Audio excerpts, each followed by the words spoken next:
I call this regularly scheduled Board of Director meeting for the City of Siloam Springs to order for May 5, 2020.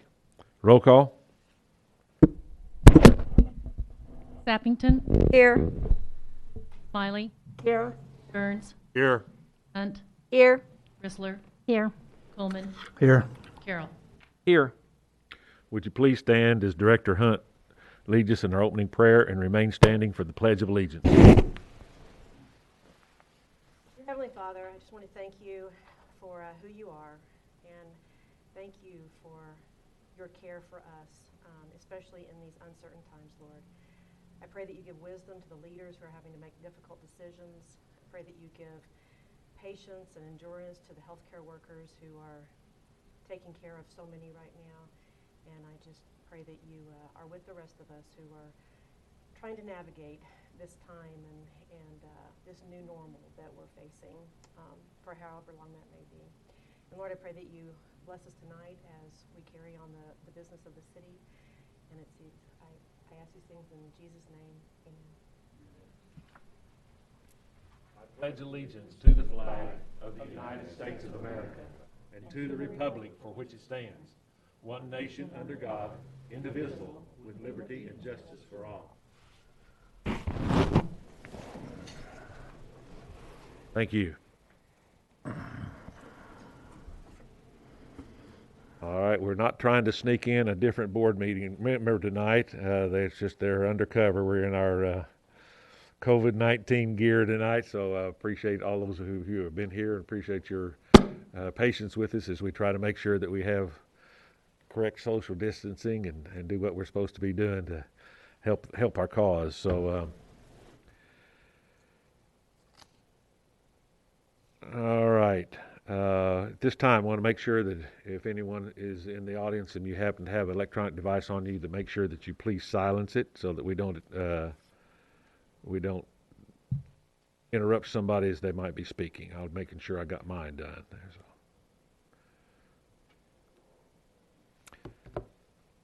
All right, Board, you've each received a copy of the regular meeting of April 21, 2020. Do I have a motion to approve?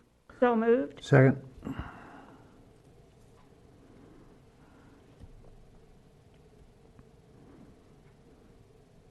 Feels that the minutes as you've received them need to be changed. Being none, we will vote on the motion to approve. All those in favor say aye. Aye. Opposed, nay. Minutes are approved. Next, we move into our public input period, and this is the time when the public may address the Board of Directors for any city business that is not listed on tonight's agenda. And I think before I turn it over to the audience, if anybody wants to speak, I've got Judy has received an email. Is that the only one that we have received? Yes. To your knowledge? Yes. Received the email from a citizen. She's going to give his name and his address and read the email that he sent to us. Mayor, this email is from Bob Holloway, 2350 South Mount Olive Street. And he's asked that these proposals that I'm about to read to you are read aloud because he wants them to become a part of the record. Number one, I would like to propose and suggest that decals signifying, quote, "In God we trust," unquote, be placed on each and every emergency vehicle the city operates.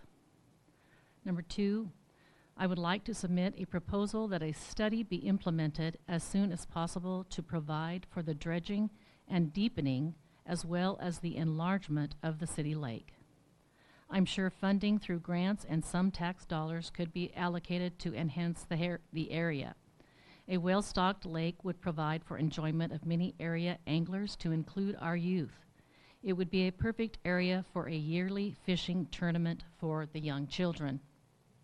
Number three, I would like to propose and suggest that a shaded pier be built extending out into the city lake, which would provide for the elderly, those in wheelchairs, as well as those who might be physically impaired. It is imperative that these people and others who would enjoy fishing be given this opportunity. Thank you, and your prompt consideration would be appreciated by many. Respectfully, Bob Holloway. Thank you, Judy. Philip, do you want us to read that other one? It wasn't submitted with the one we... Carla Watson's Yes, email yes. is for a specific item on the agenda, so it wouldn't be read at this point. Okay, well, that's right. We'll read that when we get to that item on the agenda. Okay. All right. Now then, I'll turn it over to anyone in the audience if you'd like to come up and address the board. Being none, we'll begin our regularly scheduled items as soon as I take care of some more pressing and more important business, and that is recognition of some of our retiring city employees. I believe we have 4 here. And how about if I'll read it and you can come up, and I'll stay that way I can get to read it from the mic, behind the mic. Come up, and then I'll hand them to you. You can turn and wait until everybody's there, and then we'll get a picture with everybody together. Is that good for you, Mark? Okay. All right. This is a certificate of appreciation. The first one here is awarded to Mr. Tom Myers, wastewater treatment plant superintendent, in appreciation for your 18 years of dedicated service, awarded this 5th day of May 2020. Tom?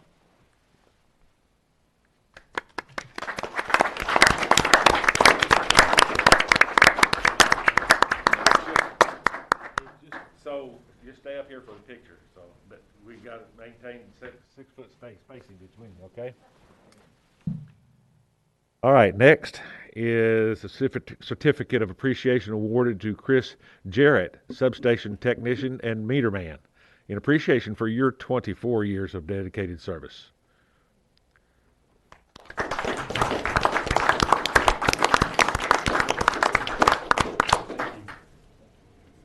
could reach out far enough with my elbow, I'd know something like that. There you go. All right, gentlemen, hold up your certificates.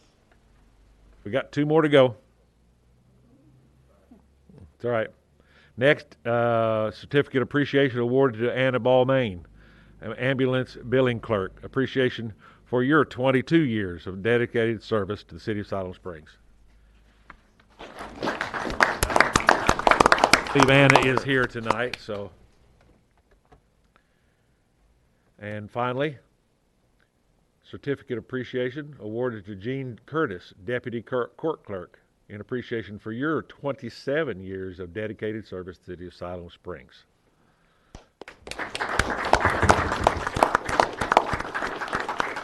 Mark, if you would do the honors and take that picture.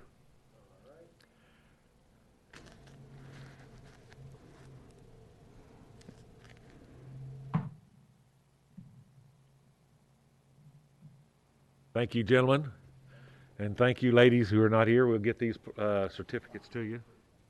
Thank you very much. Don't be strangers. You're welcome back here, any board meeting, to come back and whatever. I think my glasses are fogging up coming up from this mask. All right. That concludes our recognition of our retiring employees. And we will move on to our regularly scheduled items. That will be under the heading of contracts and approvals. First is a grant application and grant offer with the FAA CARES Act grant for the airport in the amount of $30,000. Don Clark. Thank you, Mr. Mayor. Board, Don Clark, Community Development Director. What you have before you tonight for your consideration is a grant application and grant offer from the Federal Aviation Administration for $30,000. So a little background here. On April 14th, 2020, it was announced that the Siloam Springs Municipal Airport was eligible for funds under the CARES Act, or the Coronavirus Aid, Relief, and Economic Security Act, for $30,000. How that number was brought about, there's 5 different categories. For the FAA, there's national, regional, local, basic, and unclassified, and we're classified as a local airport. So we were eligible for $30,000. These funds are intended to assist the airport with operational expenses. The funding is reimbursable for any expense that's incurred after the date of January 20th, 2020. There is no sunset on the eligible reimbursements, and the grant will be closed out once the grant amount has been reached. There's not a local match requirement. However, the grant assurances will be the same that we normally have for any other FAA grants that we receive. The grant application would be executed and submitted to the FAA. We will receive a digital grant offer that will need to be signed by the mayor and the city attorney.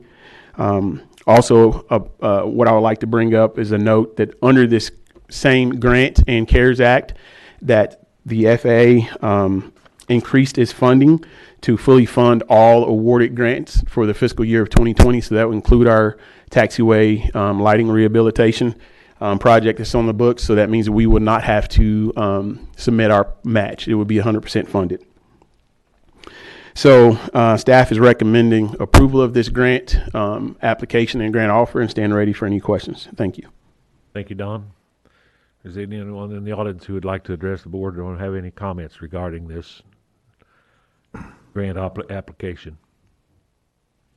If not, I'll turn it over to the board for comments and or questions of staff.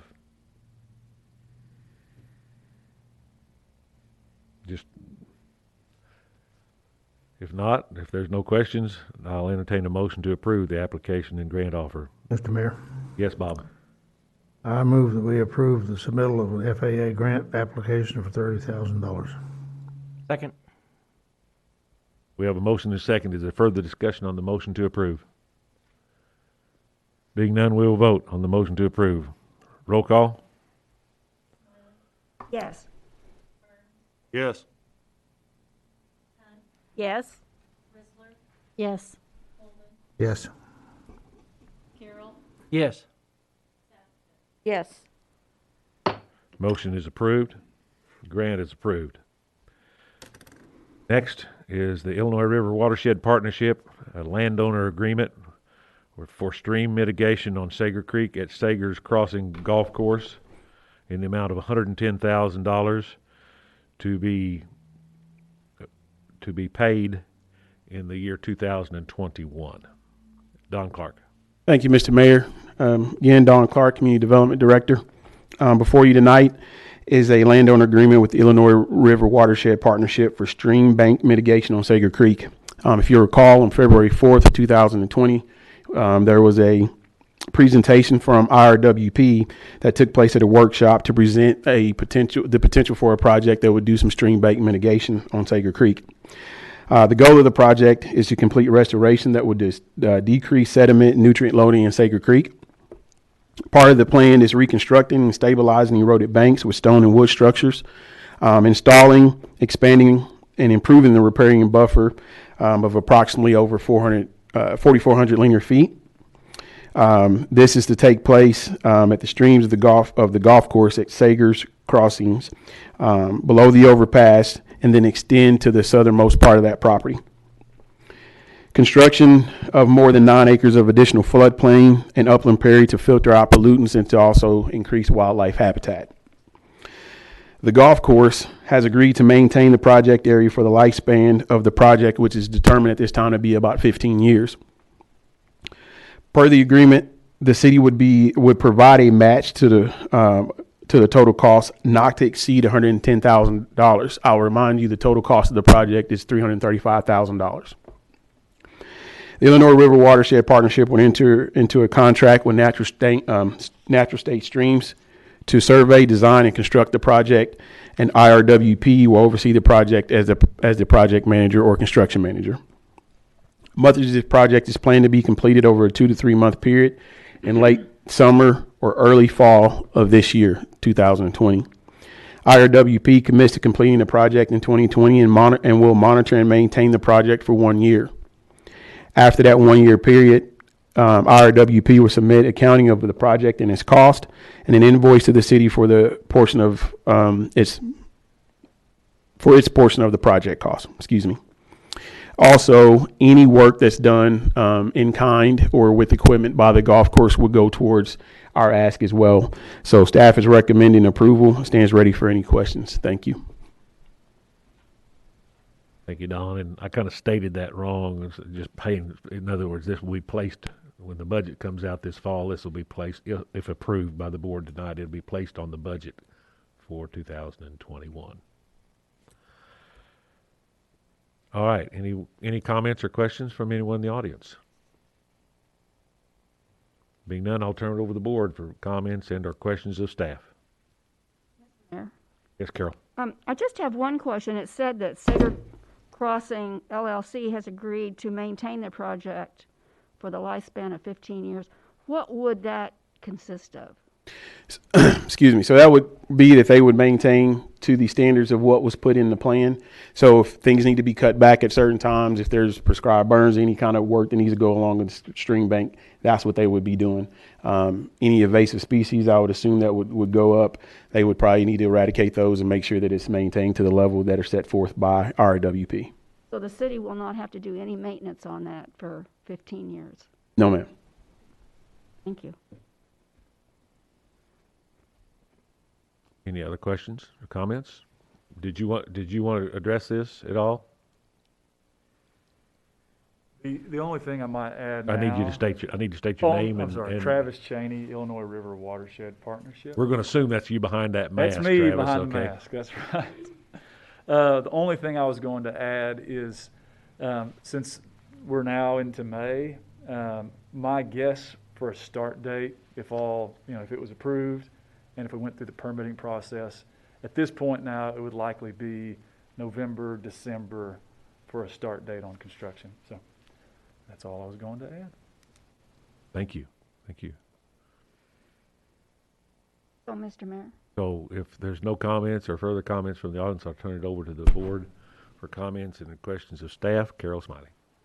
So is it a possibility it might go into 2021? Well, if the construction starts that late, yes, it could extend into that time frame or that calendar year. It was our goal. If you were approved, we would put this in the budget this year for your consideration next year. If that makes sense. Sorry. No further questions. I'll entertain a motion to approve. Mayor? Yes, Carol. I move that we approve of the cost-sharing landowner agreement contract with the Illinois River Watershed Partnership for stream mitigation on Sager Creek, not to exceed $110,000. And I don't know if we need to put something in there, Probably wouldn't hurt to be placed on. payment to be in 2021. Correct. Second. We have a motion and a second. Is there further discussion on the motion to approve? Being none, we'll vote on the motion to approve. Roll call. Yes. Yes. Yes. Coleman, Yes. Carroll, Yes. Sappington, Yes. Yes. Motion is approved. Next, we'll move on to ordinances, and we have one this evening, and that is ordinance number 20-808. Third reading, amending City Code, Chapter 102, zoning code for drive-through regulations. Ben Rhodes? Thank you, Mr. Mayor, members of the board. I have a presentation to present. It's coming up right now. State your name and title there, Ben. Ben Rhodes, Senior Planner. There you go. We got to follow the rules.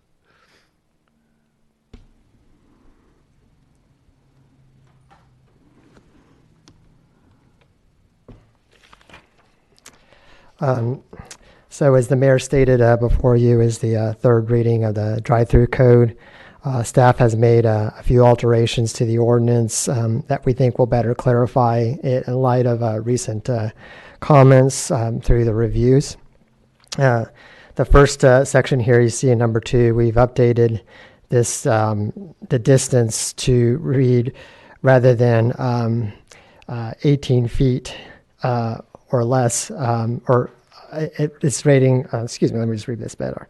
So we've updated this to include that it would say 18 feet, or it was 18 feet and less to less than 18 feet.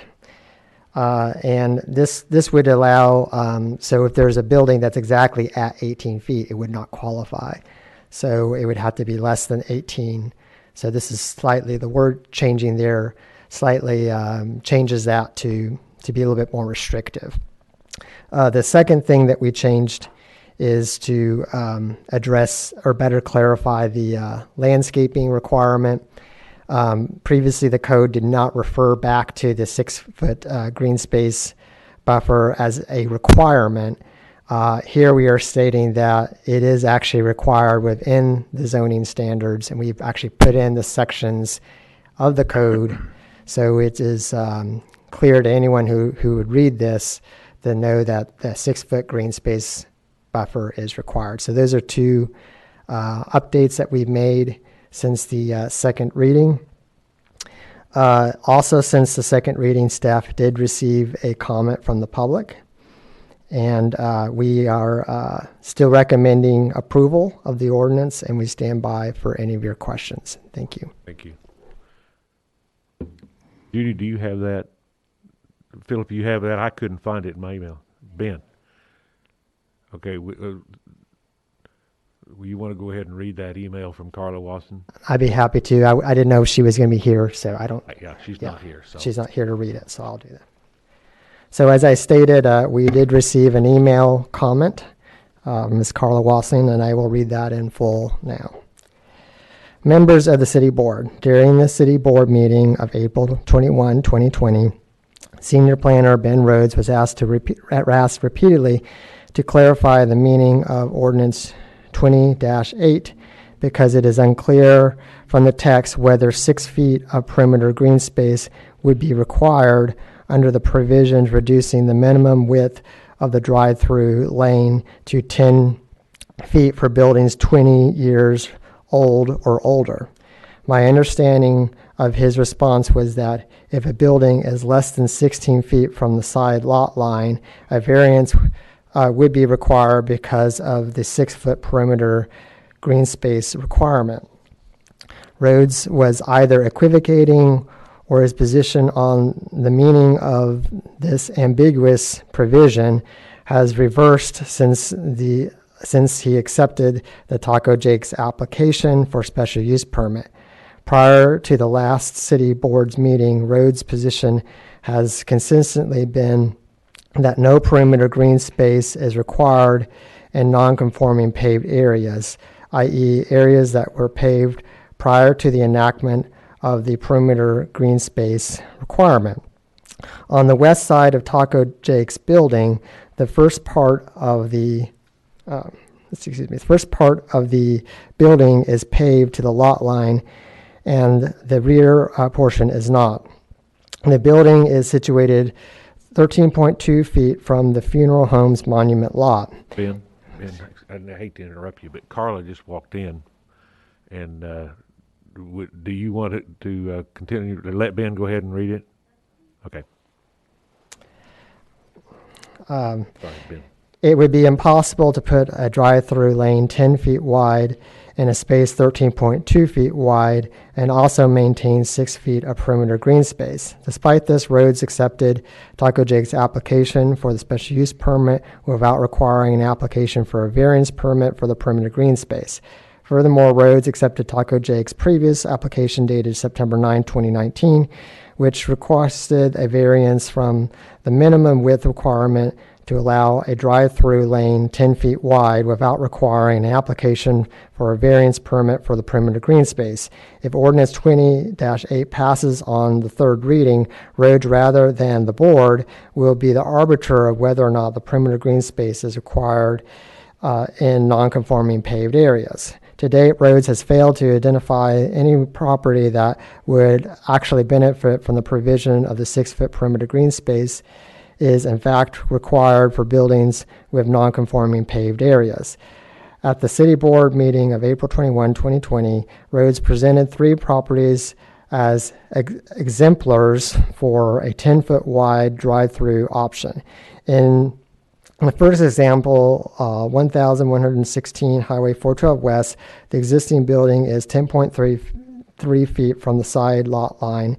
In the second example, 1981 Highway 412 West, the building is 11 feet from the side lot line. And in the third example, 975 Highway 412 West, the building is 15 feet from the side lot line. In each example, a perimeter green space variance would be required because the 10-foot wide drive-through lanes would come within 5 feet or less of the side lot lines. What is the purpose of this provision if the property owners who are intended to benefit from it would all need a perimeter green space variance?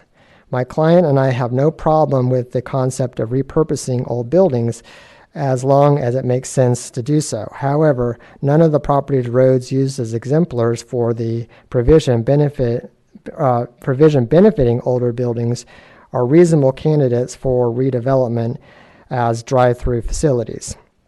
In each example, a 10-foot drive-through lane would leave less than 6 feet of buffer from the side lot line, and the first and second examples would leave less than 1 foot.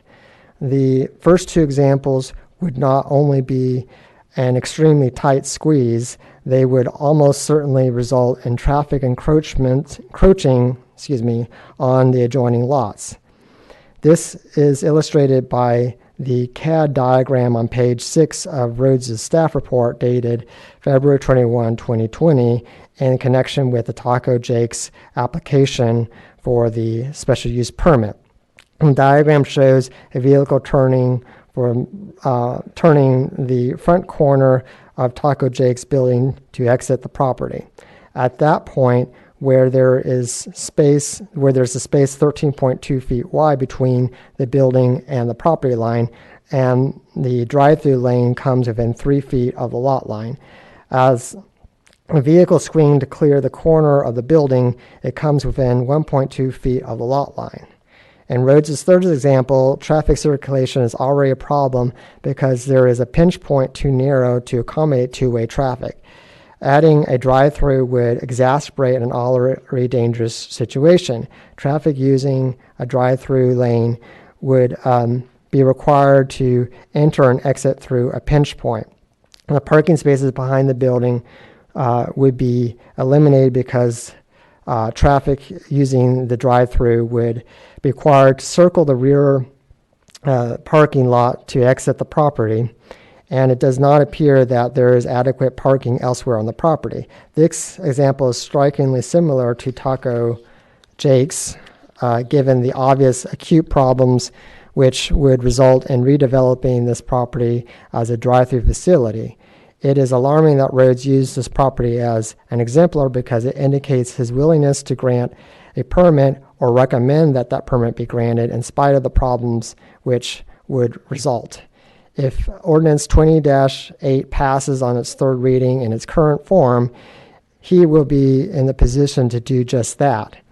If the board does not want that to happen, but still wants to allow older buildings to have a reduced minimum width for a drive-through lane, it appears to me that the ordinance could be revised to state as follows, quote, for existing buildings that are 20 years or older, situated 16 to 18 feet from the side property line, and the drive-through aisle is adjacent to the same property line, the drive-through aisle width may be reduced to a minimum of 10 feet wide if the pickup window does not protrude more than 1 foot into the drive-through lane.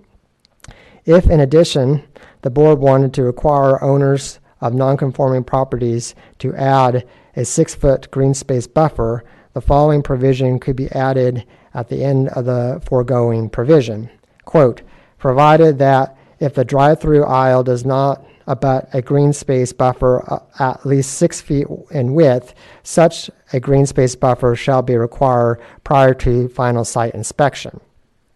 Allowing unsafe redevelopment will not benefit anybody, including small business owners. If ingress, egress, traffic circulation at a business location are difficult, people will not patronize that business. That is why certain older commercial buildings on Highway 412 tend to sit vacant. Certainly, this results in a decreased tax revenue and job loss. However, safety will always be more important to the public than tax revenues and jobs. As always, your consideration is greatly appreciated. Carla Wasson, Attorney at Law, P.O. Box 1188, Siloam Springs, Arkansas 72761. Phone number 479-238-1800. Thank you, Ben. Thank you, Carla. All right. Any, I think, well, is anybody here from the audience that I've asked you if you wanted to speak to address this? I don't think I have, but if there's anyone in the audience that would like to come up and comment. Being none, then I'll turn it over to the board for comments and/or questions of staff. Mr. Mayor? Yes. Mindy? Ben. So what you're proposing here is what Ms. Wasson was recommending in her email for the most part with this first? It's not verbatim, but it comes closer to it, I would say, yes.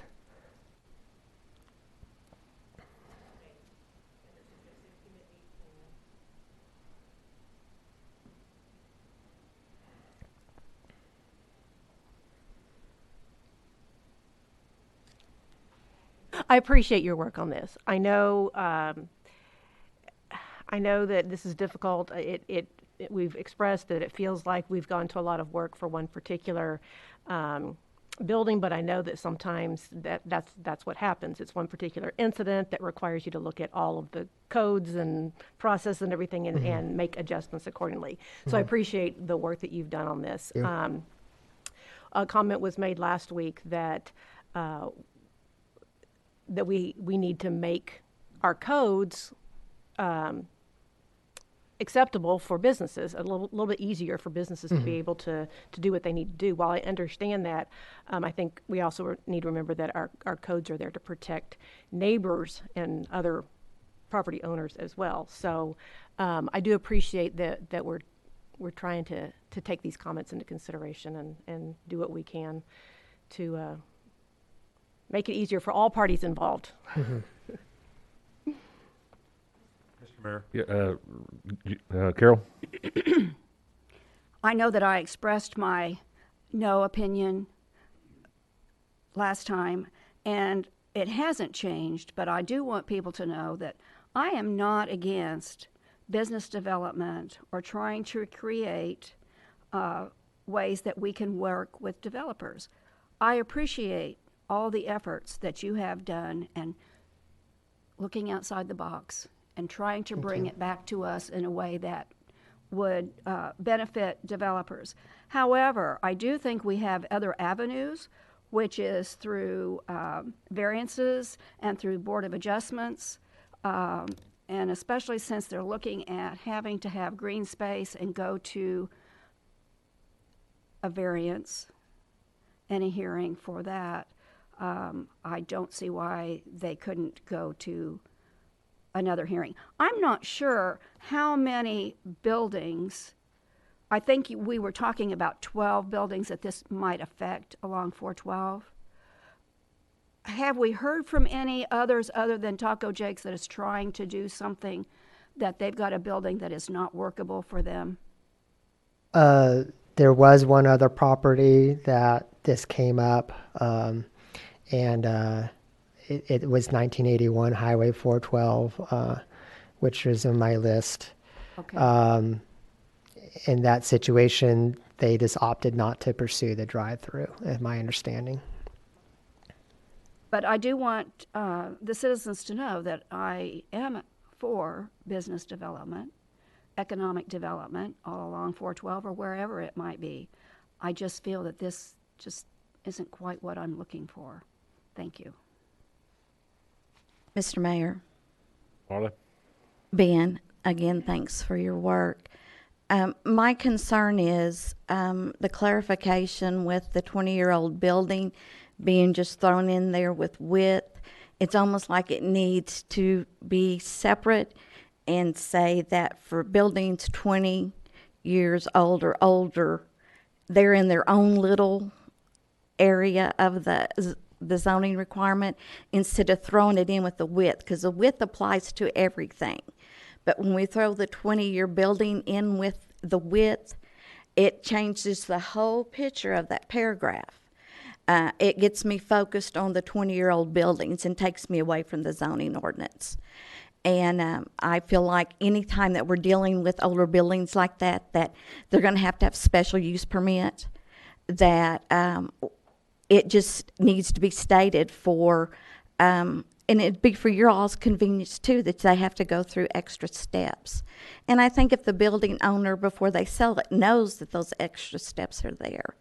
And it also concerns me about the green space. We require that of newer buildings, but of the older buildings, if it abuts another property, we're not requiring them to put in a green space or shrubberies or anything to go between the lot lines, between the two businesses. You talk about a green space buffer, well, you talk about shrubs in it.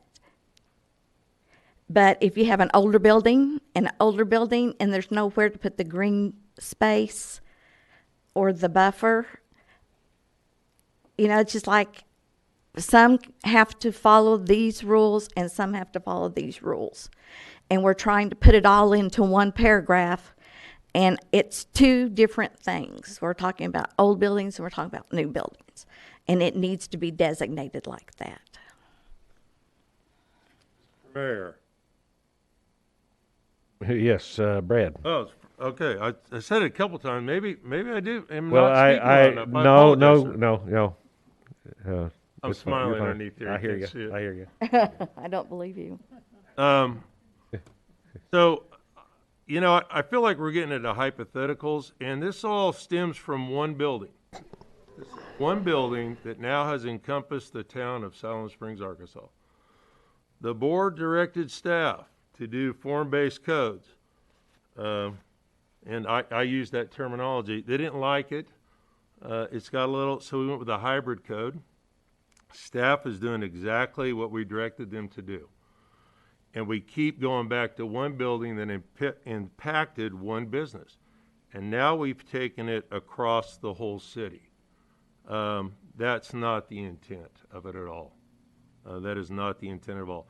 Doing hypothetical buildings, turning this into something that it is not right. It is not the direction that we can go with a hybrid code. Because in this one, I would encourage city administrator to stop even looking at a hybrid code, because it's apparent you just want to do variances and that sort of thing. They're going to bring new things to the table. Stimulate the economy. Utilize old building, not nitpick what building that is.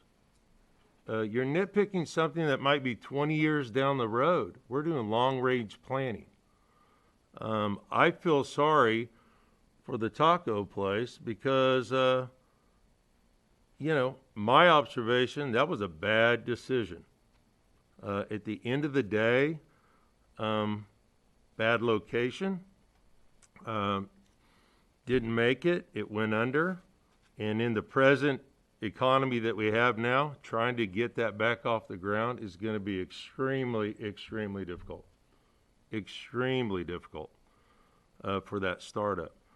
And once again, I stand behind supporting staff when we ask them to do something, and I understand when you disagree with it, but I would just caution you when you start hypothetically throwing out old buildings that may or may not exist and start to include what this came about and what the major complaint is. It is about one place that is trying to get back on its feet with a drive-through that may or may not work at its existing place. Because even if we pass this, then that's still not going to make it. He's still got to go back through that. That's one place out of the whole stretch of 412 as an example. Maybe some places on East Main. I do not know. You know, I don't know if it's today. I don't know if it's 10 years down the road. When the economy bounces back, is that 9 months from now? Is that 18 months from now? Is that 2 months from So as we go into the future, staff has been directed by boards that were here before some of the present members is to pursue this type of thing, right? To think outside the box, where we put design ahead of code, and then code works with design, and it's a two-way thing. So I want to remind you that that's what we did. We directed them to do exactly what they're doing today. And it's putting Ben in outside his comfort zone. You're being challenged, Ben. Great job. Thank you. Thank you. There any other comments? If not, then I'll entertain a motion. Let me get my glasses on here. Place ordinance 20-08 on its third reading, amending code, city code chapter 102, zoning code for drive-through regulations. Entertain a motion to place it on its third reading, suspending rules and reading title only. Mayor, Yes, Brad. request to place ordinance number 20-08 on its third reading, suspending the rules and reading by title only. Second.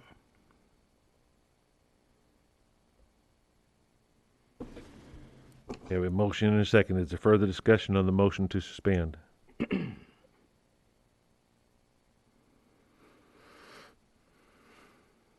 All right. Being none, then we will vote on the motion to suspend. Roll call. Hunt, Yes. Chrysler, Yes. Coleman, Yes. Carroll, Yes. No. Smiley, No. Burns, Yes.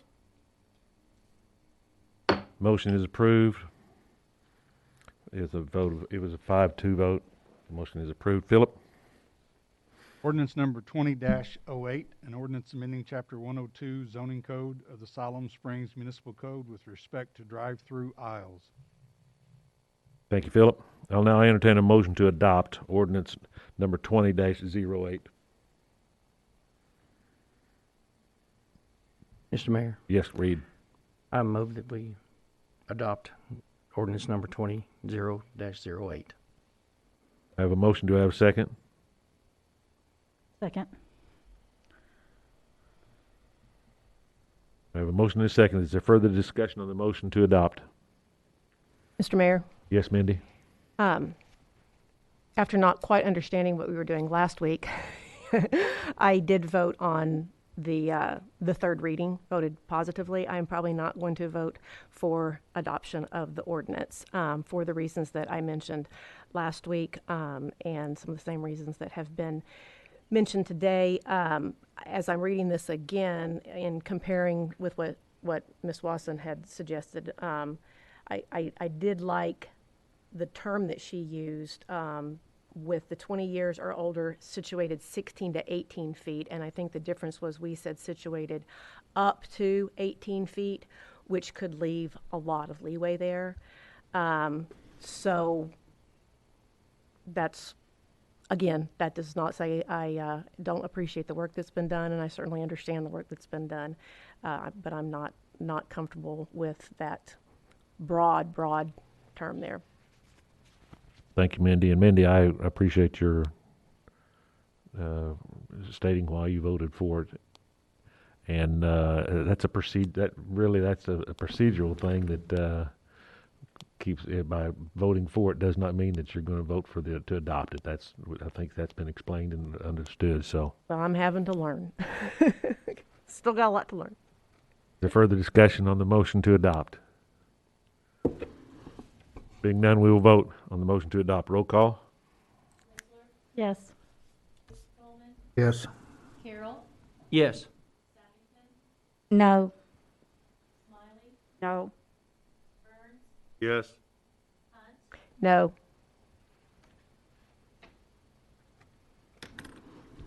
Motion is approved.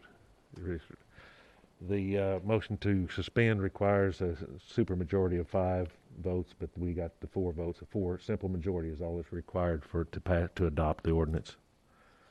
So my glasses are fogging up. Ordinance 20-08 has been adopted.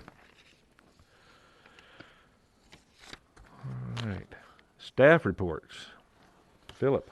Thank you, Mayor and Board. So you have before you the March financial report. As always, if you have questions, feel free to contact myself or Christina in Finance. You also have before you the first quarter update of your 2019 and 2020 goals. I'll give you just a quick rundown of the majority, where the majority changes are. A1 has been updated. C1 has been updated. C4 has been updated. E1 has been updated slightly, and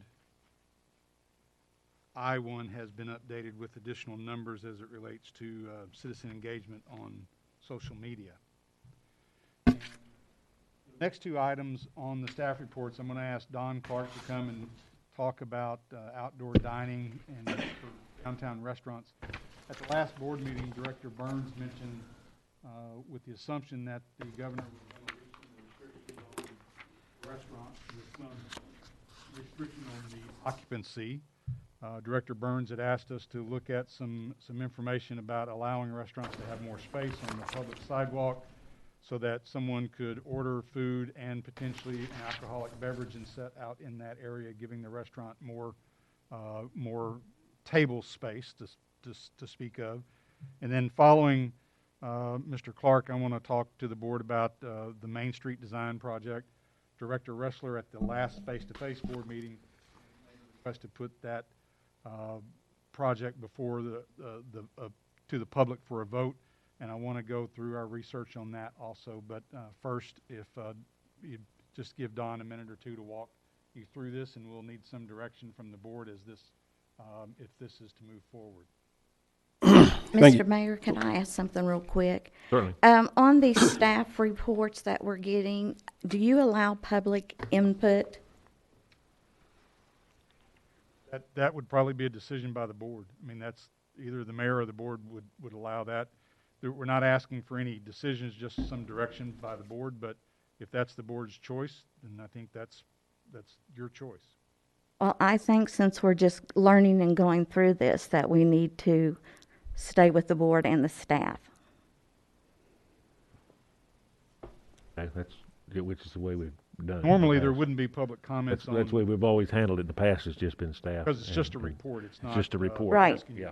Right. I just clarifying it. Yeah. Now, normally we don't. When we get to the reports, that is, as Administrator Patterson had stated, that is a report, and it's something that not everybody is aware of, obviously, but it's a report, and comments can be made maybe at a later date, whatever.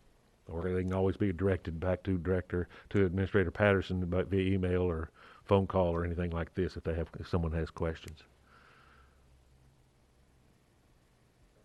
All right, thank you, Philip, Mayor, Board. So as Philip stated, we're just here to get a little bit more input from you guys and guidance from the comments from the last board meeting for us to explore these options. So I'd like to, before I get into it, I'd like to note a couple of things here. One is, from staff's knowledge and looking to this, very early on, to our knowledge, all but 3 restaurants located downtown has either a patio or a contained exterior seating area that's located on private property. So I want to make that clear. What we're talking about here is things that would be in the public, not what they already have. That would be, a patio that they already have or a contained area that's on private property. So I'll get this started here.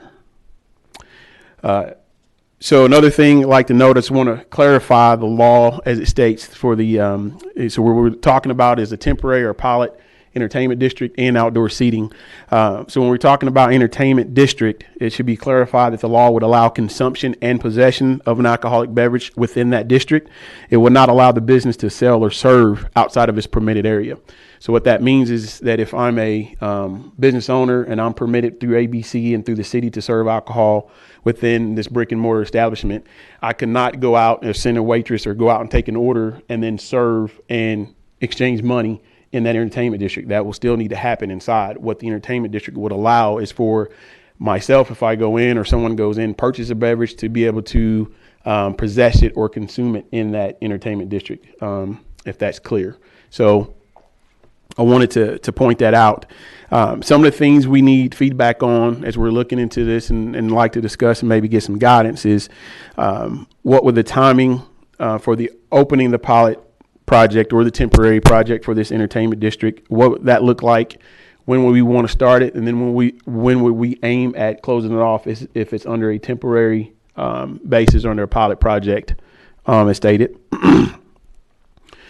Another thing would be what days and times would the district operate? You know, we looked around at some of the other ones that already have been permitted in the state. Some have 7 days a week, from, you know, as early as we saw as 11 a.m. To say midnight. Some go Thursday through Saturday from 5 p.m. to midnight or to 2 a.m. So those are some of the things that we would need some guidance on. How many days of the week, and then what time frames would we want to see on that entertainment district. And then the other thing you'll see when I get into the slides, just a little bit of feedback on the district itself. I've got a map, kind of what we started with as a draft map of where we would say this entertainment district would be located. And we'll discuss that as well and get some feedback. And then lastly, on the outdoor seating, some of you may know there's already some outdoor seating in the downtown area today. So if we were looking to extend that, you know, our thoughts are that we could work with maybe with the chamber or Main Street with businesses to have an understanding or agreement with each other to allow for that seating to extend beyond the boundary of their brick and mortar building. So again, I'll show you an example. What I'm talking about, if it's Don's Cafe and my business goes from here to here, how far out could we go with that seating? Because say next door there's a business that's not a restaurant use and they're okay with it going a little bit further. Would that be more of a good neighbor policy? Is as long as the two businesses agree that it can extend a little bit further, is where we will start with that. The other thing that we would also as staff, you know, make sure that we have is at least the 36 inches that's needed for ADA accessibility. So the seatings that, if we do that, we're currently with the few businesses that have seatings outside. What we do is we try to make sure two things happen. One, that it's not so far up against the curb that a person doesn't feel like they can pull up far enough to park. And then another one would be that we try to have some type of ADA accessibility. So if I'm in a wheelchair, scooter, or pushing a stroller, I could pass through without having to exit the sidewalk and get into the street. So if you look here, this is kind of a crude overhead, but it kind of, you know, gives you a little bit of indications here. So 3 of those businesses are located on here that we are aware of that do not have a contained private seating area or patio. Tinto's and Tapas is one, Cafe on Broadway, and then 28 Springs. And so the arrows, you know, kind of indicate, you know, again, the feedback of what we're thinking is, you know, is it just from this portion to this portion of their building for the outdoor seating, or will we allow them to expand that as long as they're, you know, working with their neighbors and not causing any hardships to their neighbors at that point in time? And along with what we would need to see is, again, enough room for people to pull up and park, and then as well as the ADA accessibility or the ADA pathway that we will need to see. This is a picture just to kind of show you what we currently have at a business in town. So if you kind of look at this, kind of gives you, you know, street level view. And what I'm talking about is, and I'll use this, is, you know, when we're talking about how far right now it's here, but, you know, let's say the business next door was okay, would we be okay with them extending that a little bit further to while we're in this period of time of, you know, limiting the amount of people that can be inside of the establishment? Maybe we expanded out so they can have a little bit more room. You know, that's something we're seeking feedback on as well. Then I will show you the map of the proposed district that we're proposing. Again, it will start up here near Ziggy Worst on Wright Street, encompass this area. So Park House will be in it as well. And to be noted here, the entertainment district would take in the sidewalk on Mount Olive. It would not take in the city park. It would not take in the community building parking lot. We will make sure that, you know, those areas are clear. And it would proceed up University to Broadway. This way is the way we see it flowing. Again, just to, you know, again, if we do the entertainment district for enforcement, we're going to need pretty clear boundaries. And so this again is just up for discussion, but this is what we're looking at now as a recommendation, and you go up to this point here to where Port Johns is located. It ends at that area simply because as staff walked and looked, that's about the limits of where one would be able to say there's public sidewalk to be able to move along and for us to classify it as an entertainment district, if you will. It also would encompass the food truck area that's located here, but not along Mount Olive. Again, it's going to be very helpful for us to have clear limits of the entertainment district. And speaking of that limit, you know, part of that discussion we like to have and talk about is the signage. We have a proposal again. What I like to use sometime in our staff meetings is R&D, which stands for rob and duplicate. Let's see what everybody else has done. Maybe they've done something that works. And so I'm gonna show you an example of another city located in Arkansas and what they have, and we would propose something similar. So this is Texarkana. As you can see, they have signage up that indicates where the entertainment district ends at the green, and then they have, you know, green stripes on the ground that basically is pretty clear. If I'm moving along the entertainment district or the corridor, I know this is where it stops. I can't, you know, it's pretty clear. So if I'm a block over and, you know, police department or anybody sees it, it's very clear that you're outside of their entertainment district at that point in time. If we were to do this as a pilot project or a temporary project, we could do the signage and use tape similar to what we've used before we did the parking project and the street dot downtown. We used tape for what we call tactical urbanism that we placed on the ground and it adhered to the ground, and you were able to see it. We would propose to do something very similar if this is meant to be temporary in that entertainment district. So again, we're just looking for feedback. You know, again, time frame, if it is a pilot project, if that's your desire, if it's a pilot project or a temporary project, from what date to what date is some feedback we're looking for. Then again, the days and times that we will want to do it. You know, as I looked around, again, I want to say a couple cities had the Thursday through Saturday type of things. One city had 7 days a week from 11 a.m. to midnight. So we're looking for some feedback there. And then again, on the outdoor seating, we don't require a permit today, and some people already have those seating areas out there. One of the things we want to do is probably work with the chamber and/or Main Street to help us with that, and allow those two that are good neighbors and have that agreement between those two, so we're not left up to enforce it. You know, we would probably say, okay, if you're here, you couldn't go 2 blocks over, but one business over, storefront over is probably good enough, so we wouldn't have it all the way down one side and all the way down the other side. You know, obviously just in the areas where we would have seating that's needed for businesses.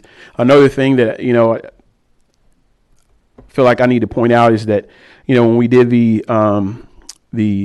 redesign downtown, in the areas at the end of those bump outs, there are what you know, they're not restaurant seats, but they're outdoor seats that are available for people.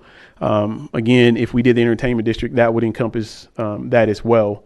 That just basically means if I'm out and I'm moving, the law has a lot of stipulations on it. Has to be in a certain container, has to be, you know, I believe marked.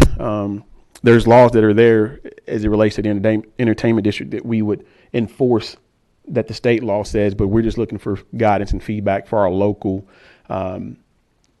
area if you decide to proceed with this pilot project. So we're looking for any feedback that you can provide us at this time. Thank you.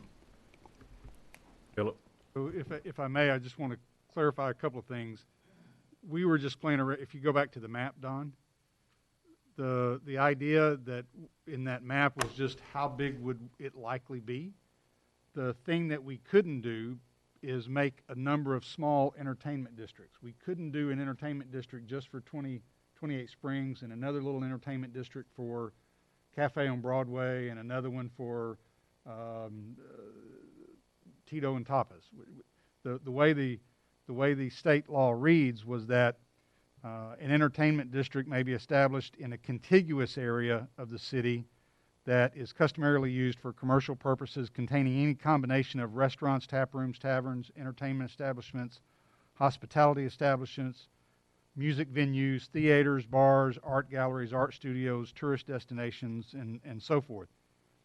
So the idea couldn't be that we would have a lot of little entertainment districts. It could be smaller, it could be bigger, but we drew something just as a starting place for discussion. Thank you. Thank you. It'd make it difficult if you had starts and stops. They'd have to leave, have a beverage in their hand, they'd have to leave it someplace and move on down and pick up one there someplace else, and it would make it very difficult to enforce as much as anything. Well, and I think what Director Burns was looking was to give these restaurants the opportunity to be able to have more commerce, to be able to Right. have more seats, because if we do outside, the tables got to be 6 feet apart according to state statutes, right? Or Right. the directives from the governor and the health department. So I think the idea originally was just to be able to say, if 28 Springs has seats outside, to be able to go there, order a steak and order a glass of wine or something along with that. But we can't get there because of liquor laws, because the state won't license the selling and consumption of liquor in the public right-of-way that's not a temporary liquor permit. So the only way to try to get to that point where those two items could be consumed is through the entertainment district, where I could order food. And the example that I used was Fratelli's, where if I went and sat outside Fratelli's and said I wanted a pepperoni pizza and a beer, they would have to say, we can serve you the pizza, but in order to have the beer, you're going to have to go in and buy the beer, get it in the appropriate cup, and walk outside with that. They couldn't serve it to me on that public space, and they couldn't sell it or pay for it. I'd have to go in and come out. Makes sense. Okay. Mr. Mayor? Yes, Mindy? So since you said, though, the 3 restaurants were the only ones that don't already have the private seating where alcohol can be served, right?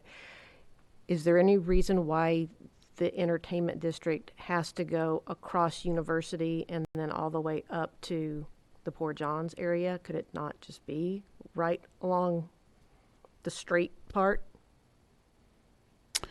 Okay, so let me look at that. From Fratelli's up around the So maybe corner? if I go back to this slide, is that what you're talking about? Something just along in here? Just Broadway. Um, And around the corner to 28. so I'm with you. So you're talking here. Mm-hmm. Okay. Don, we can't see what you're pointing to. He's got a red line. Oh, sorry. Where? Oh, I see it now. Okay. You see okay. it? I see it All right. now. Yeah. Maybe I can draw a bold or squiggly. I'm not an artist, as you can tell. So that's possible. Again, just looking at the entertainment district, trying to allow everybody to have the same equal use is what we were looking at when we drew what we drew, is the area. Right, but didn't you say that all the other Most. establishments Mhm. besides those 3 already have facilities that allow? Yes, other than, I would like to point out the food truck area. I don't know that any of them are permitted, but I wouldn't be able to enter in there with an alcoholic beverage, so adding that to it, yes. And the original idea for this was sort of a temporary thing to allow these businesses to reopen during this time of the social distancing and not being able to fill capacity. And so that's why you're suggesting as a possible pilot that would be temporary, that once things are back to normal, if that ever happens again. We want to hear from you. Yeah. I mean, we're responding to Director Burns' request to bring something forward, and all of this is up for your discussion and give us direction, whether it's pilot for 60 days, 6 months, or to the end of the year, or permanent. If the board is wanting to do this, that's what we need to hear. Mr. Mayor, Yes, Brad. since I brought it up, if you guys would allow me to expound upon that. So I was approached by several folks asking, as this has become what it is today, and now we're starting to get back into phasing, these businesses that you see in this proposed entertainment district have all been hit dramatically hard, and most of these businesses the majority of these businesses don't have the backing of some businesses. They don't have deep wallets. So they've gone out, they've gotten hopefully their refundable or their grants that they won't have to pay back. Some people have cut staff. And so, as a board member, that the majority of this is in Ward 2. Some of it is in Ward 1. Some of it is in Marla's ward, right? So it's a share thing. There's been a ton of work and a ton of investment downtown. How do we help these people survive? It is their life dream, and it's not my life dream, it's their life dream. And so this is a tool in the toolbox that was provided by us, and we discussed it at the Arkansas Municipal League. It's Act 812, and the purpose is to promote hospitality and tourism. That's the other side of making it this large, or not this large, expanding from Ziggy's all the way to Ivoryville, is it brings in economic development from the other side of the county. So as restrictions and phasing becomes, we get their money spent over here too. It's just not a narrow view. I see it as a bigger picture. I also see it as a temporary project, which it clearly states part of the purpose of Act 812 is to establish a temporary or permanent designated entertainment district. I would propose 9 months. We review it in 9 months. His PD has an increase of, and it's on the books, if you can't obey by the law in the entertainment district, there's fines that are significantly high. So you can look at it two ways. It's another way to make revenue, but it's a check and balance.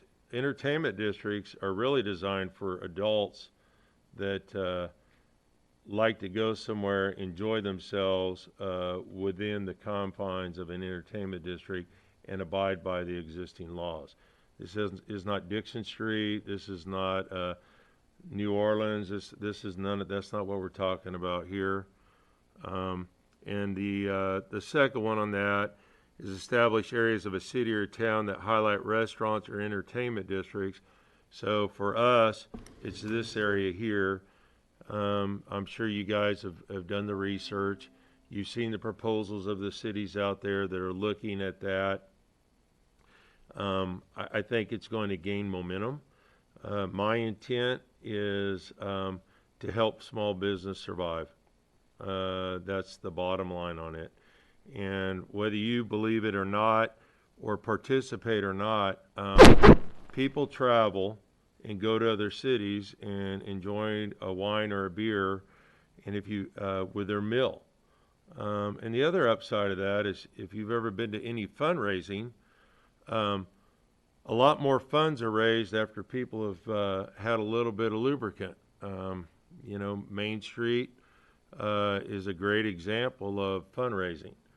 And so if somebody enjoys a glass of wine and has a nice meal in Siloam, that's a win.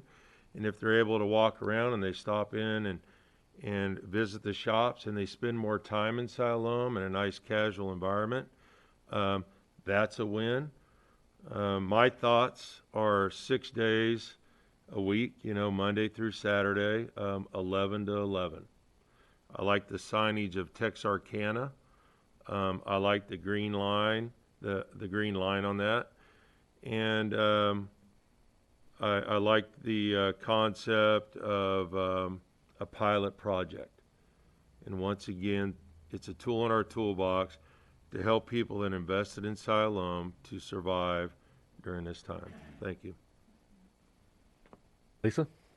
When Brad first came up with the idea that we need to help our businesses downtown for the eating establishments to be able to expand their area, I really liked the idea.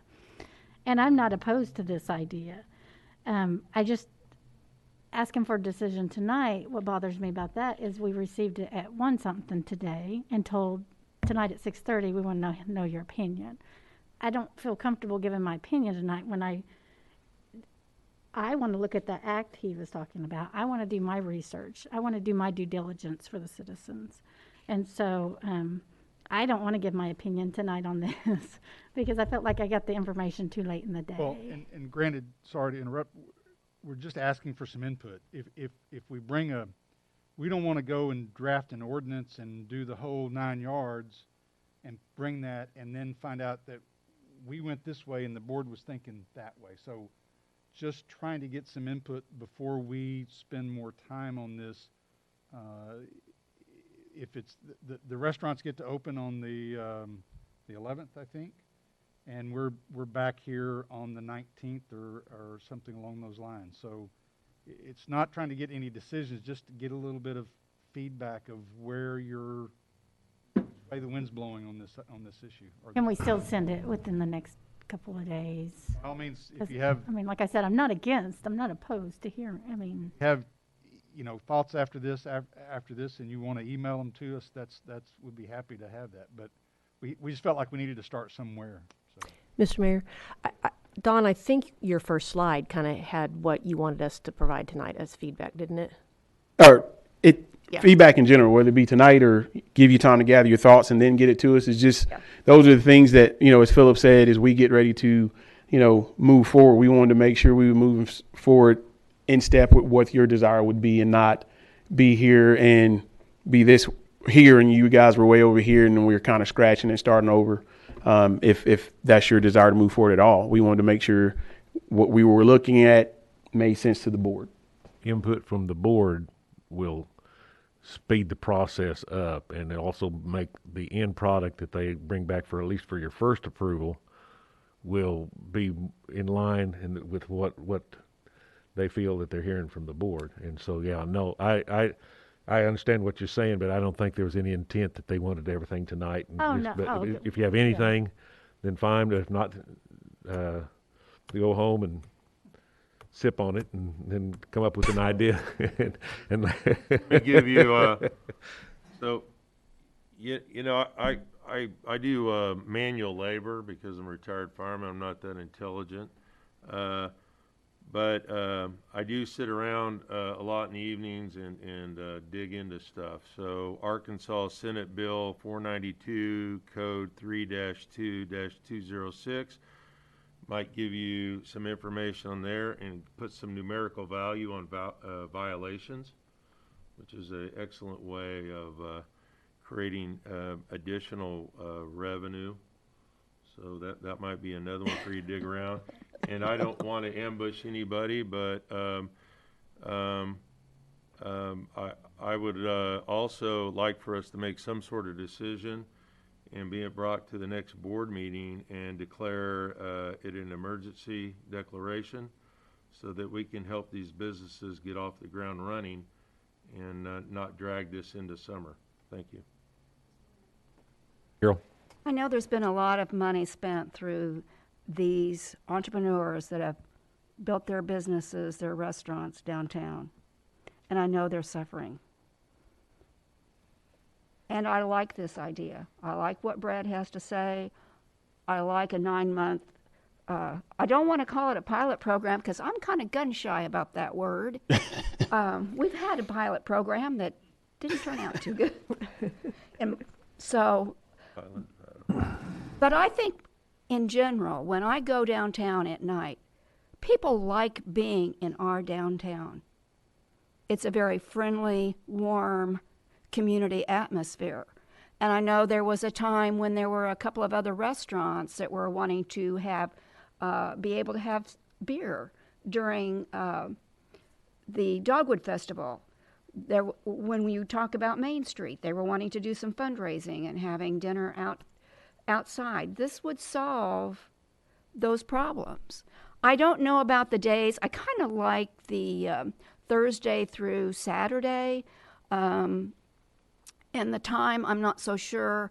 We do have to remember we've got residents up above, but that's where the police come in and take care of if there's some noise ordinances that are being violated. And looking at that within that 9 months, how the behavior is of those people that are frequenting those businesses. I would like to go forward with this. Mr. Mayor, Marla? I have a couple of thoughts. When this was presented to us, it was presented as outdoor seating without the entertainment district as the report. Outdoor dining for downtown restaurant. That was misleading to me. And then I get this where we want to do entertainment district. I'm not against the entertainment district. I just think we've got more important things to be taken care of right now. They're going to be able to open. They're already sitting on the sidewalks. We're not going to get any new liquor license. We're just going to allow people to walk around with their drinks from place to place. That's not going to help the city. What's going to help the city is if we focus on opening the library, getting the parks ready, and letting the families get out and be together. This does need to be addressed eventually, but I think we've got more important things to do right now. I don't think this is the time. Mr. Mayor, Bob? since I've been on this board, there have been numerous occasions where we have resisted alcohol on city property and city buildings and parks, and I'm not in favor of this entertainment district at all, temporary or otherwise, because temporary things don't seem to be temporary. I'm like Director Sappington. We were goaded into looking at this as a outdoor seating arrangement, which I'm in favor of if it can be done properly within ADA codes and neighborly programs next door or whatever. Because I think you're going to get into problems there where you're going to be serving alcohol outside, whether you like it or not, whether it's going to be a temporary basis or not. And I'm just forecasting a no vote on an entertainment district. I would vote for the outside seating for eating, but I'm not in favor. I'd even like to hear what the police department has to say about an entertainment district.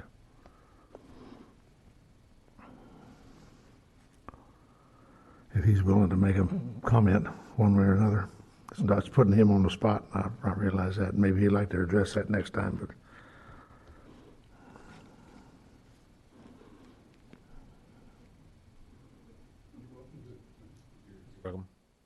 Welcome to address it.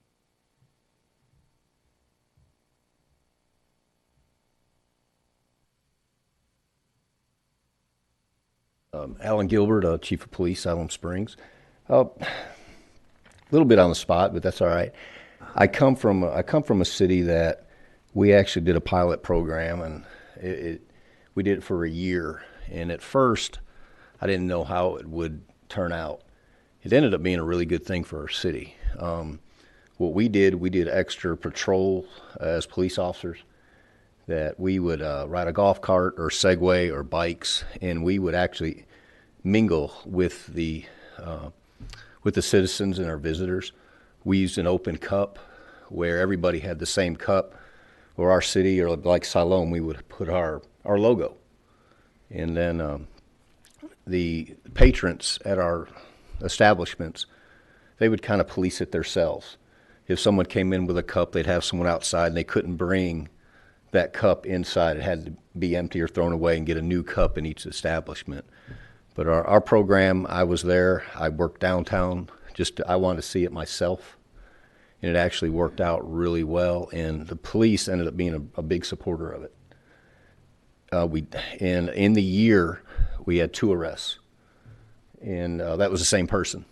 And he had an alcohol problem. But in a year, I think it was 2 arrests, if I remember right.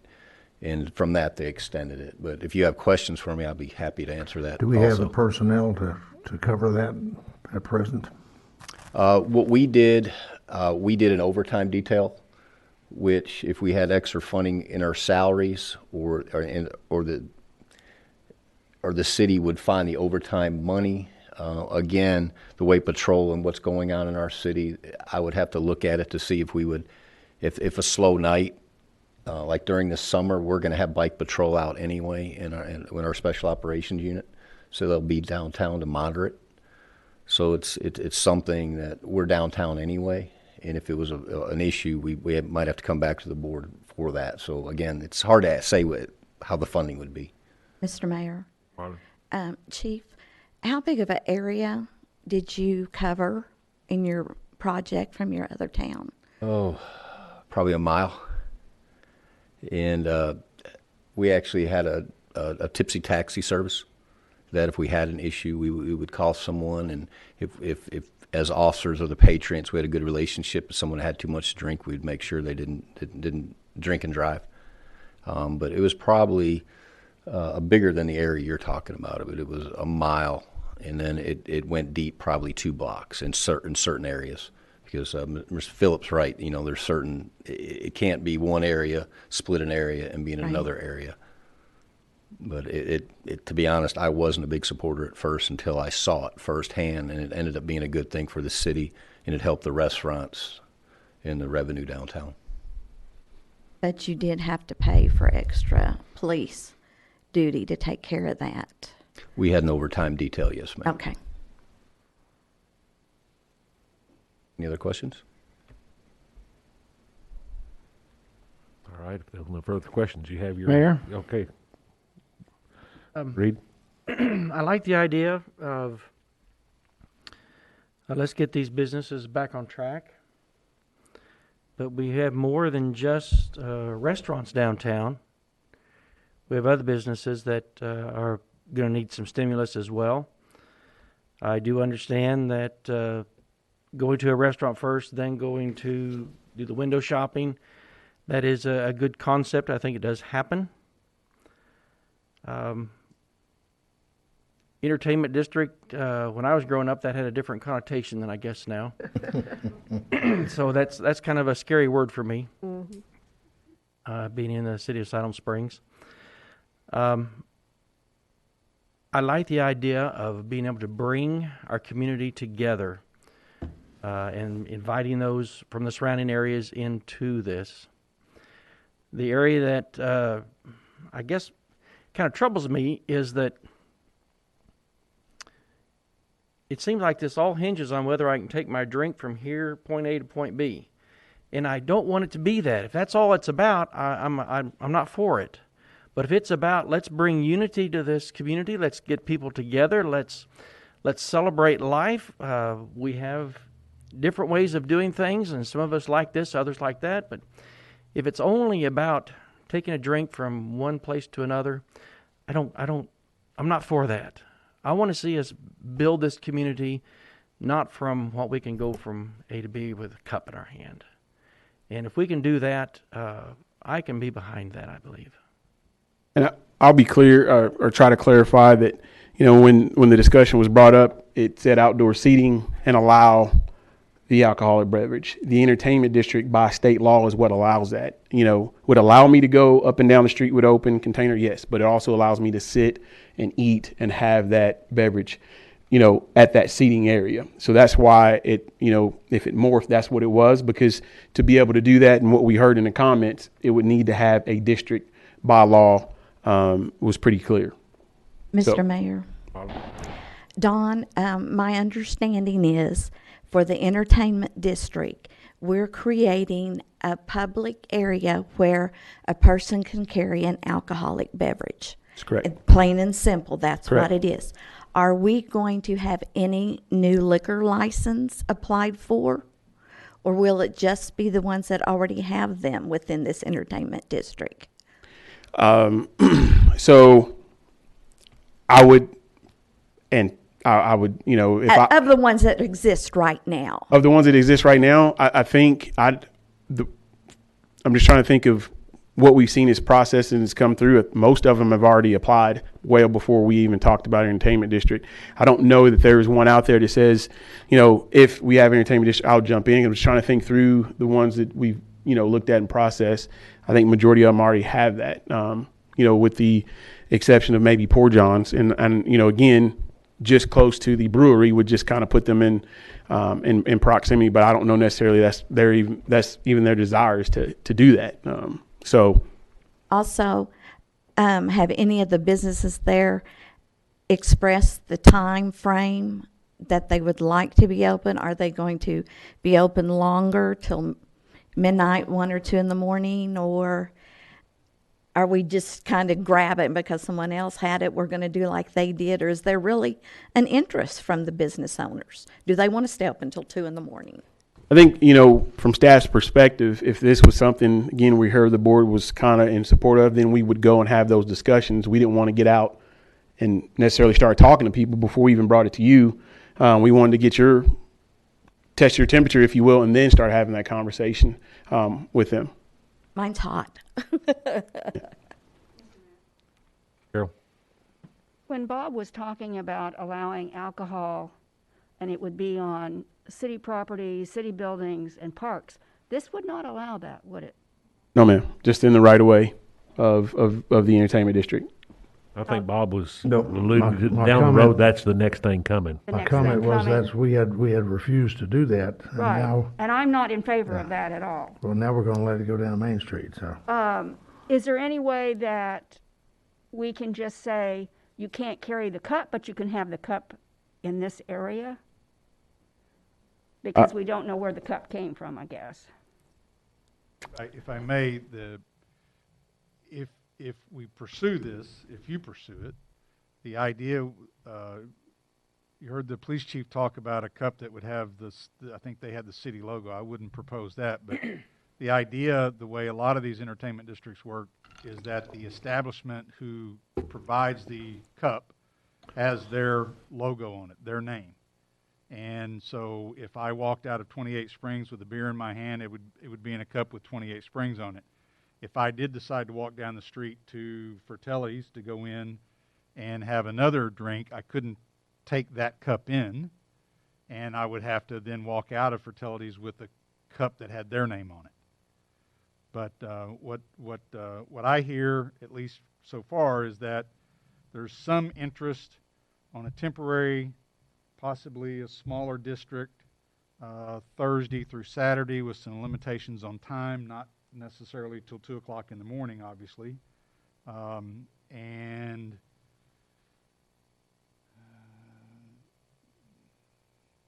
some need more time to kind of think it through, but I think the idea, if you want us to pursue it, we'll work on something like that. We might bring that district that Don's drawn and have an option A and an option B and let you weigh the pros and cons of that, and then propose some limits on time. And what I really hear is that you're not interested in having somebody just to be able to basically, in that drawing, in that map, if Don shows it again, go from the upper left corner, which would be Ziggy Wurst, to walk down Wright Street, or walk down the street, walk down University, walk down Main, all the way to Main, down Broadway to Poor John's with a drink. And I think that wasn't the intent by any means. So it may be that we need to look at, if we're going to do this, if you're going to do this, look at shrinking that district a little bit to where it's more related to the restaurants that are sort of don't have those private outdoor spaces, and look and see if that works and you feel a little bit more comfortable about that. Director Burns his comment earlier is a good comment, that you need to at least recognize that if you want to do this and you want to move it forward, doing it with an emergency clause so that you don't have to go through 3 readings and you don't have to wait until 30 days after the publication before it becomes effective, because that's 45 days to get through 3 readings, and then at least another 30 days. So now you're talking 75 days. That's almost 3 months at this point to get through that. So part of this kind of movement, recognizing that if you were going to do this, in order to make it helpful for the businesses, it needed to move along, and that's part of that, again, that discussion. Yes, Carol. I do recognize that there are other businesses downtown besides the restaurant businesses that are suffering and have had to close. There's barbershops, there's salons, but also somebody did mention people going to these places, these restaurants. They do bring people downtown. There is more of an opportunity where they might stop in and shop at retail, whatever. I don't want to think that I am doing preference to one type of business to another. This is just something that is a toolbox in our ability to bring more business to Siloam. It's an economic development is what really it is to me. So, thank you. Mr. Mayor, Yes, Mandy. I think some very good points have been brought up. Director Burns mentioned that this is, the entertainment districts are districts that adults enjoy to go to, and I kind of had the same feeling of what an entertainment district myself was when I was growing up, that Director Carroll said it's got kind of an odd connotation there, especially when you follow that up with, it's a place where adults enjoy. Wow. Which I understand that, but we are also a family-oriented town. So I want to make sure that we keep the families in mind too. To me, this is much more appealing possibly, and I think we might not get as much pushback from some citizens who I think would be concerned about this, is if we were able to sell it, for lack of a better word, as a way to really help some of our small businesses downtown reopen in this difficult time, and that it be more of a temporary. I definitely understand what you're saying. Pilot is kind of a bad connotation too these days. But if we could have this more of a trial thing and a way to help our businesses, I do understand it's something that if we're going to do something like this, we would have to do it pretty quickly, as opposed to our regular process, because these businesses are opening up pretty quickly. I do think there will be some pushback from citizens who will be concerned, because I think we need to be concerned about families as well.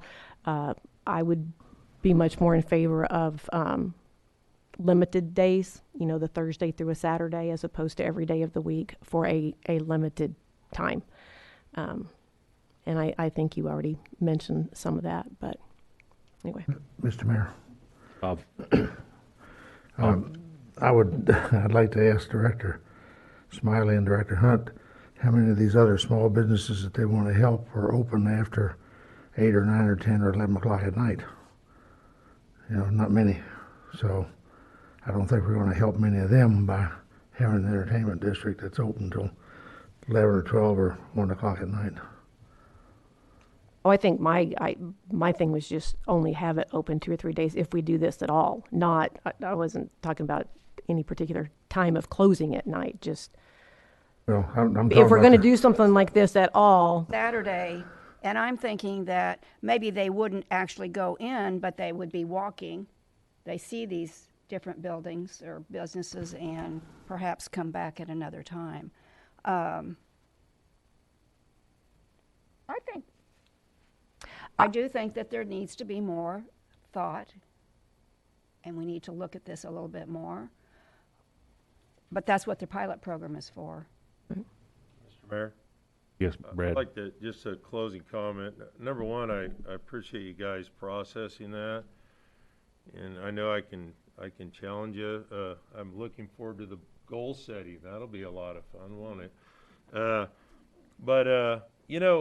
As we warm up, what I've noticed about downtown and some of the amenities that we've built is that, people like to be downtown at night. They're 10, 11. They're doing weird things on their phone that apparently a game that I'm not aware of. We've got an ordinance. I bought LED lights for my bikes. We like to ride the Chautauqua Amphitheater Memorial Park is around the library. I'll be honest with you, 11 o'clock at night when nobody's out and the kids are gone, it's a great place to ride. I also like it early in the morning, but that's neither here nor there. So I went back and I just, for goal setting, I just started reading over some stuff, and even prior to it when I was on the board. And so some of the stuff that the board adopted in 2001, of February, July of 2009, some of the catchphrases that were brought up are place-based amenity economics. And that's what this is. And so at the end of the day, quality of life equals economic growth. And that has to do with a lot of things. But when you provide certain amenities, certain quality of life, it enhances that. And this is one of those things. At the end of the day, when you get past the struggle and think there's going to be some sloppy drunk next to a 5-year-old doing something weird, remember, I've been to some of your family parties, so that's already happened. We're talking about a public place where there's the rule of law, and if you cannot stay within the rule of law, there's consequences for that. And so that's where they're at. But I do appreciate either way you go, your input on that, and I thank you for even entertaining that. And I hope we can come to something at the next meeting to help a segment of the businesses downtown. The other one is spend money on small business, 412 corridor, the internet, everybody has excellent ideas on how to support small business. This is just another way of doing it. Thank you. Yes. I just have a question. I'm not going to say either way, but you said something about if it was to decrease. Where is the trailers, whatever you call them? Oh, the food truck, the food court area. It's located in here. That clear? Where? Lower left-hand corner of Oh, the lower. Okay, I was looking up. Oh, okay. I didn't know where that was right at. there. Okay. Isn't it behind Fratelli's? It's behind Yes. Fratelli's. Yes. Oh, okay. Yeah. Okay, that's what I was needing to know. Yeah, it's on Mount Olive and Alpine. Okay. And my second question is, so right now, if 28 Springs, they put a table out front and somebody ordered liquor or whatever, beer or whatever, they can't drink it outside the restaurant right now, currently. That's correct. So we have to do an entertainment district in order for that to happen. Correct. That's what I need to know. okay, Creekside. we could go a long time tonight, and we've still got some other points on on our agenda, as well as they're looking for ideas. Keep those in mind. If you didn't get a chance to say one, send it to Don or to Philip. And folks, it's after 8 o'clock. I hadn't planned on being here this late. My Mother Nature says you need to take about a 5-minute break. Okay? That's for me. If nobody else needs to go, I'll be back in just a minute. Are you going to sing happy birthday? While you wash your hands. Don't take your microphone Yes. with you. All right. Is that the song? So I'm going to Yeah, I think so. Happy place birthday. this board into recess for 5 minutes. Thank you.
Right.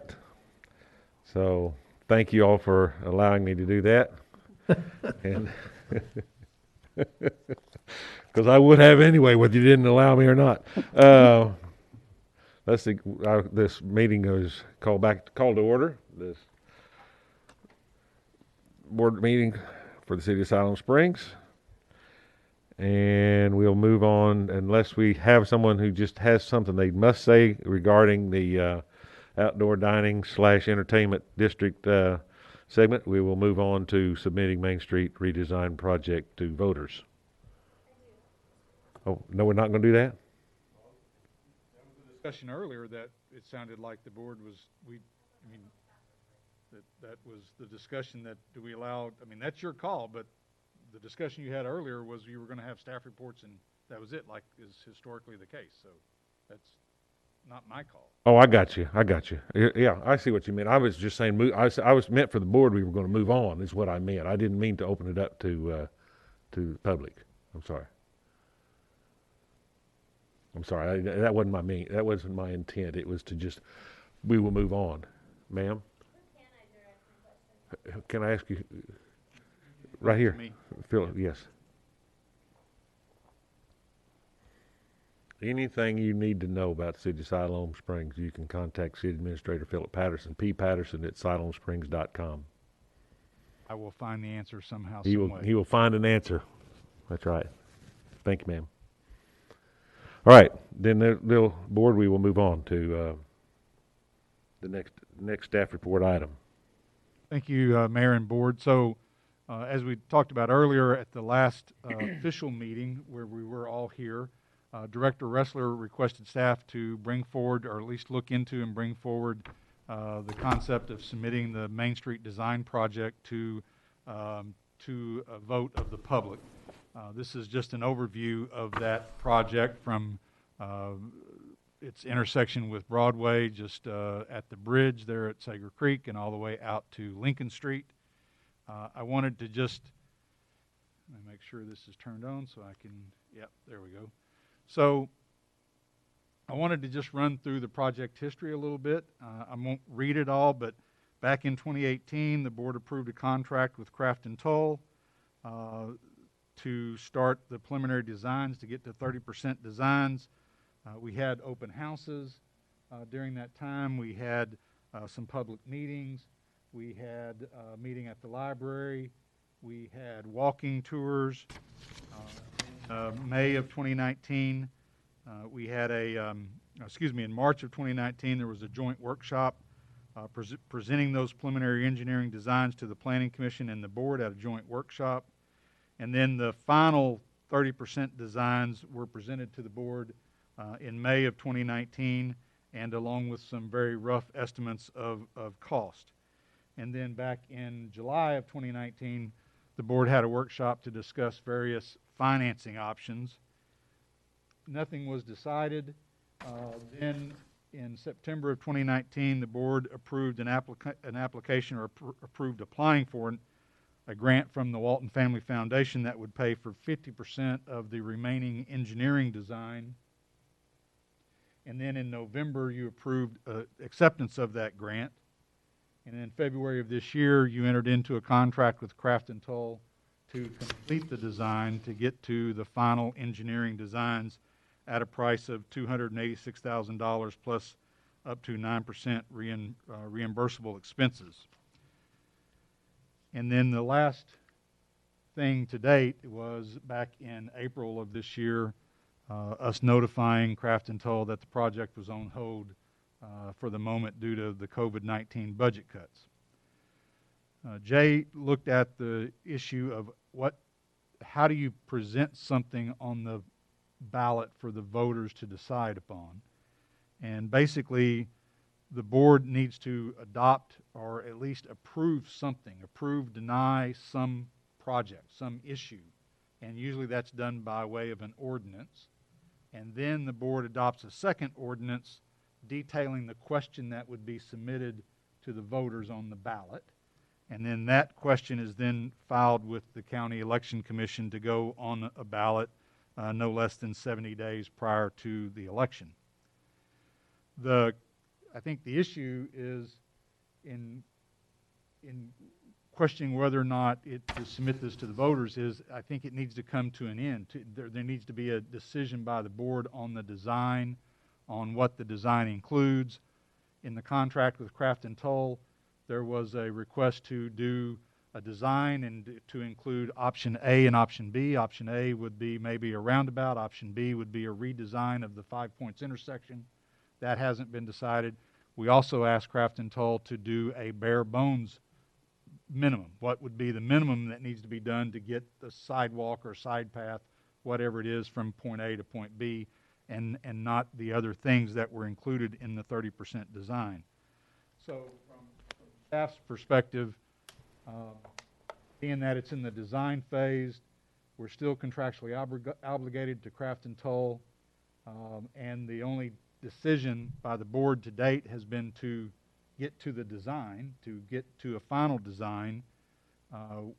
We believe that any decision, or at least would recommend that if you wish to forward this to a vote of the people, that discussion and that decision be held back until there is a decision by the board on the design, so that you have a very clear question as to what you might present to the voters to vote on.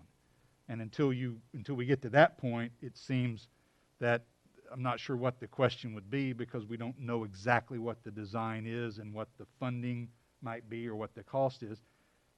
And it's very likely and possible, I mean, I don't know if it's very likely, but it's very possible that we get back to exactly where we were before. It's the full-blown design. It's $7-8 million.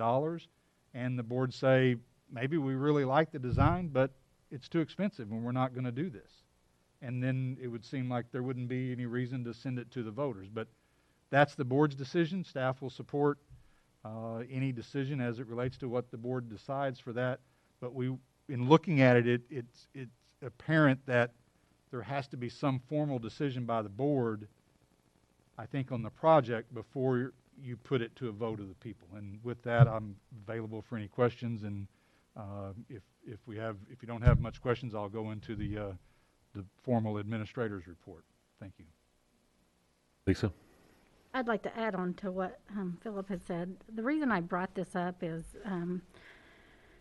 as they pointed out, we had some meetings with the public.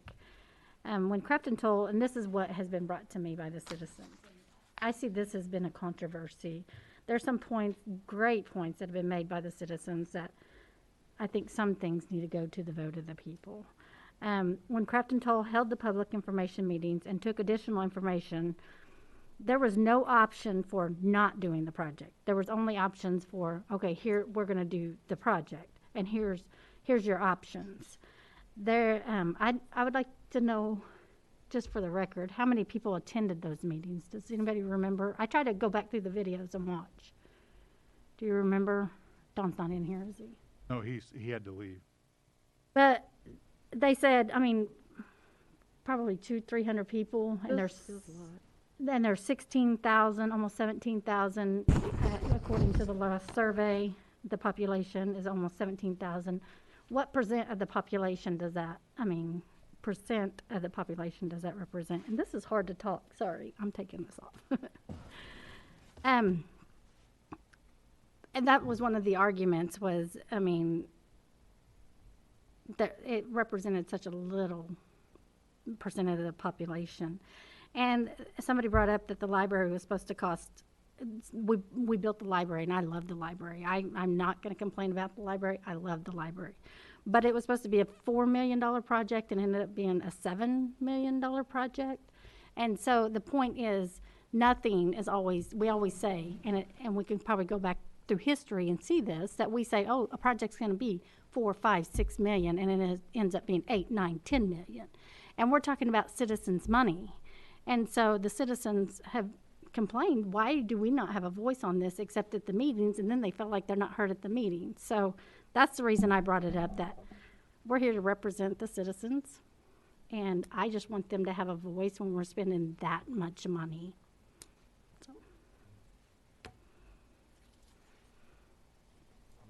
Yes, Brad. So having attended East Main or Main Street Design down at the community building and the interactivity on that and these, and then using your circle to add anything that is not in the design or take away, as an example, traffic circle, sidewalks on both sides of the street, that opportunity was there. But what amazed me the most when I first got on this board, I went back and saw how many people are in my ward and who actually voted. And so in a town of 15,000, as a little over 15 as it's posted on the city limit sign, that percentage that shows up, if you get 200 or 300 people, that represents a percentage of those that are actively participating. It is disheartening to see how many people actually vote. It is disheartening to see how many people actually participate until after the fact. And so I will use City Lake as an example.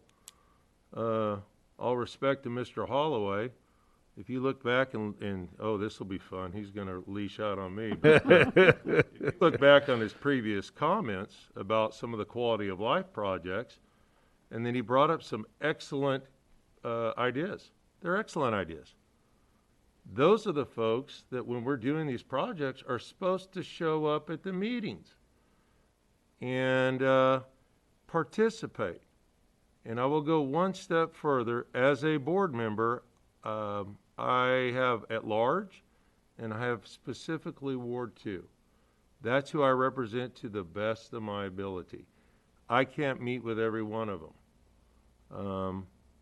But I can go on record and see who complains to me, and then I could see if they actually voted. And I could tell you right now, there is a percentage of people that bring something to your table that I provide to the city administrator. He does a great job. I don't respond to, I don't get in that banter. The city administrator got a nice, we give him a pay raise, and then I make him work for it. And so he responds to that very politely. And you can go on and say, encourage you, hey, next time I'm up for election, could you please vote this time? I really appreciate it. I'll still represent you. But that's kind of where we are with East Main.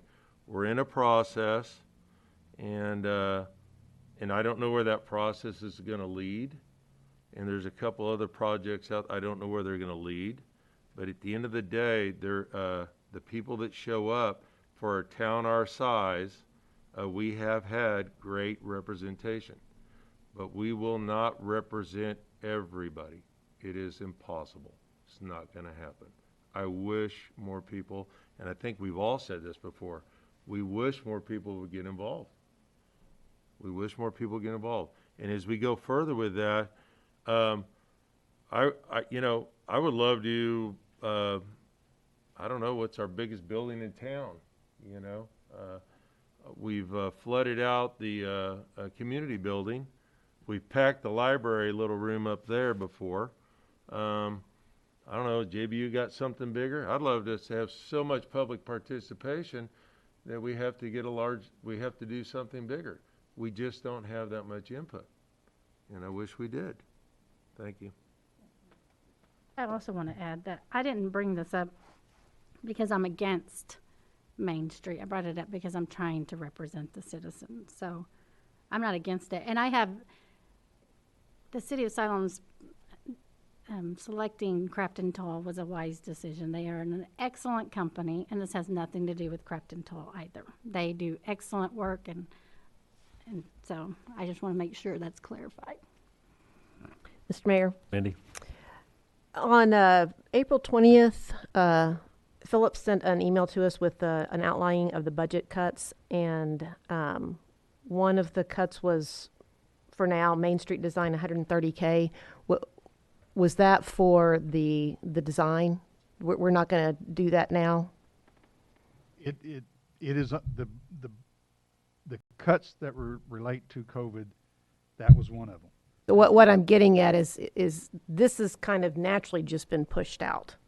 It's been pushed on hold. Right. It is still, I think, I mean, we're under contract with Craft and Toll to do the design, Right. but until we see the real numbers from the fiscal side of things, which we won't see until late May, early June, when we start seeing the March sales tax numbers, and chances are we need March and April to really see how big of a hit it is, then we can decide whether we can reinstitute some of those budget cuts and loosen that up, or do we need to make more?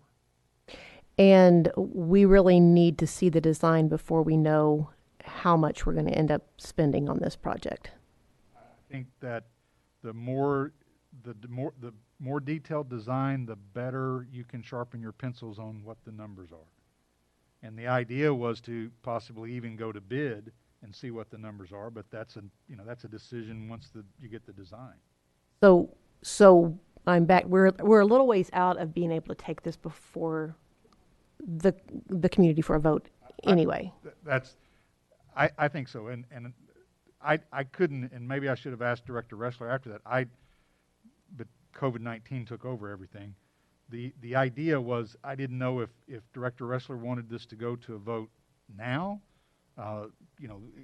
fairly quickly, the primary vote in August, or whether it was after all this. But I wanted to come back and answer the issue that Director Ressler brought up to say, if you want to send this to a vote, it's a discussion and a decision that really needs to occur after you get the design, after you get updated financial cost, because again, maybe you get to it and it's so expensive that you say, whether we like it or not, we just can't afford it, and then I'm not sure what question would go to the voters at that point. Right. And if Craft and Toll does do an option C, which is a bare bones option, you might decide, hey, that's, I don't know what the number would be. I don't want to speculate, but that's a number that we could live with. That doesn't get us landscaping, doesn't get us curb and gutter, doesn't get us underground utilities there, doesn't get us the street amenities that we talked about, but it does get us a more complete street from the standpoint of all the modes of transportation now are addressed: pedestrian, bicycle, and vehicles. Okay. But it doesn't do everything else that was in the plan. Right. That may be something that you say we're comfortable with, and that's not that expensive. It's not $7-8 million. Therefore, maybe it doesn't go to the vote. Maybe it does. That's again your call. Well, and my first point was it seems like we do have some time. Just naturally, this has been pushed out as a result of COVID. But also, before all this came about, I talked to a few people, knowing that you had wanted, Director Rissler was wanting to take it before the citizens for a vote, which I don't really have an issue with one way or the other. But in talking to some citizens myself, the response I got from some of them, well, didn't we elect you all to make those decisions? I heard that comment too. So it kind of goes. I also heard that goes both ways. the price tag. You're Yeah. asking 7 people to make a decision for 18,000. And I get it. I think you probably know it's. I've expressed my concern about the price tag on this project several times. It's hard to swallow, but it kind of goes both ways. I understand wanting to get a large group of citizens to vote on something like this, but I also understand where the citizens are coming from when they say, didn't we vote on you all to make this decision? Right, until you put a dollar sign on it. Then they want to hear, they want a voice. Right. And to answer your question, this was presented before the COVID-19. Yes. Oh, yes. Epidemic Just that occurred. hit right after that.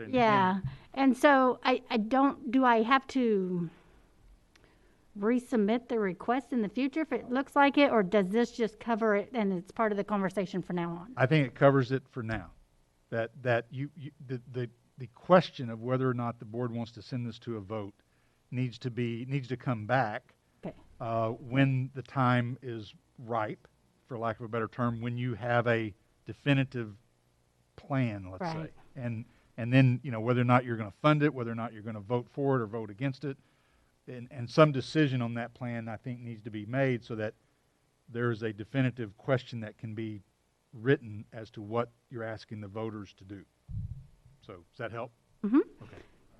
All right. Moving on. Let's move on to administrator's report, Philip. All right, I apologize, but I know it's getting late on a meeting that looked very short, but those are always when the meetings tend to go longer. So I've got a lot to report. I'll get to the majority of it here in just a second. The two expenditures I need to report, both in the Public Works Street Department for Simon Sager Drive, $49,275 for 7,300 cubic yards of subgrade, $31,255 for just over 2,300 tons of base material for Simon Sager Phase 3. I regret to report that, and many of you already know this by reading the news, FEMA declined the appeal for the federal disaster declaration for the October tornadoes. So our last option is to apply for state aid that rather than reimbursing 75% of that, I think $681,000 of uninsured damage at the city. The state aid, if we get that, would apply or would cover about 35% of that. So it's kind of flipped. Before FEMA was going to cover 75, we would have to cover 25. If we get the state aid, the state will help with 35% of that cost. As I've stated every board meeting since I think March 3rd, board elections are coming up, at-large positions 5, 6, and 7 in the position of mayor. If anyone is interested in running for those positions, the filing deadline is May the 13th at noon through noon on May the 28th. You need to contact the clerk's office and pick up a petition, get the signatures that are required, and again, return that completed petition sometime between noon on May the 13th through noon on May the 28th. There's a goal-setting workshop for the board scheduled for Thursday, May the 14th at the library. We'll have both meeting rooms at the library we'll start at 6, hopefully be done by 9. I'll set it up to have as much separation. Chances are you'll have your own individual tables, and we'll separate you out as far as we can to get social distancing. I want to make a thank you and shout out to Renee Ellis, who's not here tonight, but this week is City Clerk Week, and city clerks do a lot for the city. They keep the records, keep the minutes, keep us all straight, and as far as what we need to do on certain processes. So I think it's very important to at least recognize the city clerk during City Clerks Week. The last thing I have is an announcement as it relates to trying to get to some form of normalcy, back to normalcy as it relates to city facilities. And you can see us here tonight, even though we're not normal, with wearing masks, and staff's down here and very few members of the public, and you guys are separated out so you can't rub elbows, and Brad, you ladies can't beat up on Brad and all that fun stuff. The governor last week and early this week has been making his comments about lessening the restrictions that he and the health department have put in place. So on May the 11th, restaurants are going to be able to open subject to a number of restrictions, but basically 1/3 occupancy. Gyms and fitness centers were allowed to open up on May the 4th, yesterday, subject to a number of restrictions. Barber shops and beauty salons are opening tomorrow, subject again to a number of restrictions. Large outdoor venues were able to begin opening yesterday, subject to a number of restrictions, and one of those is 50 or less audience members. Large indoor venues, again, they're beginning to open up on May the 18th, but again, it's subject to audience members of 50 or less. So if you think about certain venues, the first thing that comes to my mind is a movie theater. And if you go to the theater, they can only have 50 people in that theater. High school graduation ceremonies cannot commence until sometime after July 1st. All of that information can be found on healthyarkansas.gov as far as what those additional restrictions are that the governor has put in place. Most of that is including wearing of mask if you're in a restaurant. If you're in one of these venues, wearing a mask, and that's why we're wearing masks here tonight. As it relates to the city, I sent an email to staff this morning that basically said beginning Monday, May the 11th, we're going to start opening up facilities in the city. So I want to read you the list and give you the full details on what that is. For the library, we're going to start curbside pickup and delivery from noon to 4 p.m., Monday through Friday of next week. And then beginning on May the 18th, the library will open to the public from 9 a.m. to 4 p.m., Monday through Thursday, and 9 a.m. to 2 p.m. on Friday. And curbside delivery will continue on Fridays only from 2 to 4 p.m. But this will give staff time to sanitize the library each night and each day at the end of the day. We're going to limit public occupancy in the library to 30, which is about a third of the total occupancy. We're going to screen off or rope off the comfortable chairs. The idea is we want people to come pick up books. We're going to give a 60-minute time limit for computer usage. We've eliminated some computers so that we can have the 6-foot separation. We're putting in the plexiglass screens between some of those areas to prevent the contamination from one person to the next. It's going to be subject to staff getting signage up there, maintaining the 6-foot separation, and I'll go through the signage and the shields in a minute. We're going to do this for the next 30 days and then see where we are. It may get lifted sooner than that, but where we want to do is we want to get back to opening up the library. And then far as summer reading programs, we're not going to do in-person summer reading programs. We're going to do all that online through a virtual program. But we want to get back to something normal as close as we can at the library. We originally closed the transfer station. We opened it back up a few weeks ago on Tuesdays and Thursdays and Saturdays. Beginning on Monday the 11th, we're going to open it up Monday through Friday, 8 a.m. to 1 p.m., which is what we're doing today on Tuesdays and Thursdays, and again on Saturday from 9 a.m. to noon. Again, it'll be subject to appropriate signage as customers come in there to pay those tipping fees. This is important, I think, to residents. This next one, curbside recycling. May the 11th, we're going to restart curbside recycling. Staff's going to be wearing gloves, and they're going to sanitize their trucks at the end of the day. We will be advising the public that we would encourage them to wash their hands, use hand sanitizers after they pick up the recycling bins, because there's no way we can prevent contamination from that recycling bin. So it's very important for the public to do their part and maintain their good hygiene practices as they return those recycling bins back to their location at their home. In the community building, again on May the 11th, we're going to open up for Zumba classes. They're going to be subject to the same restrictions that the health department put out for gyms and fitness centers. I think there's a 12-foot spacing. I think that's what the requirement was because you're exerting more energy, you're breathing harder rather than a 6-foot spacing. Those participants will need to be 12 foot from each other.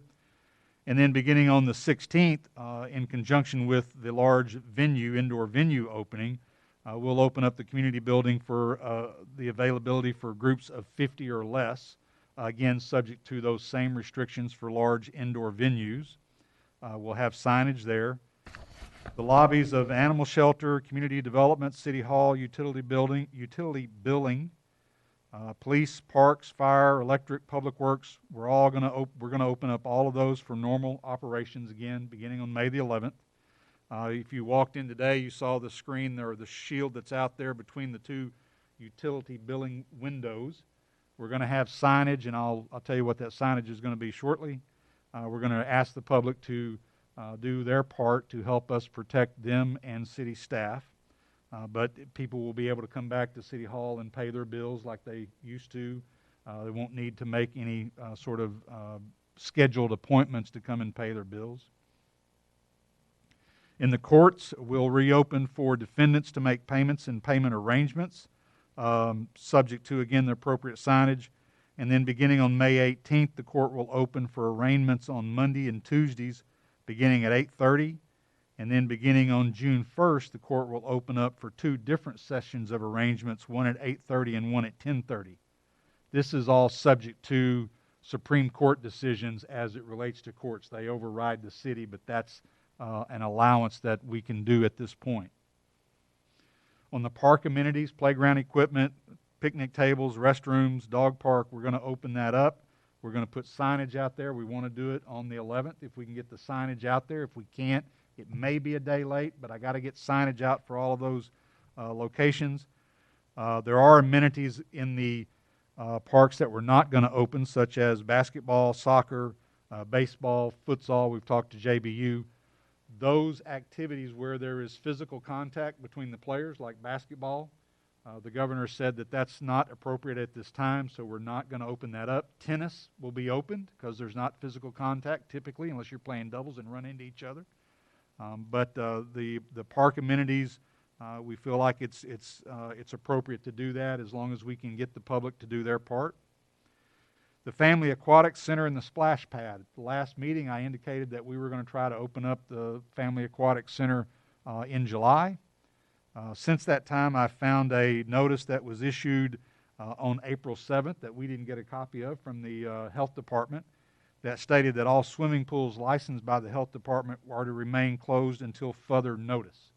So at this time, we have no idea of what the plan is, timing, to open up the Family Aquatic Center.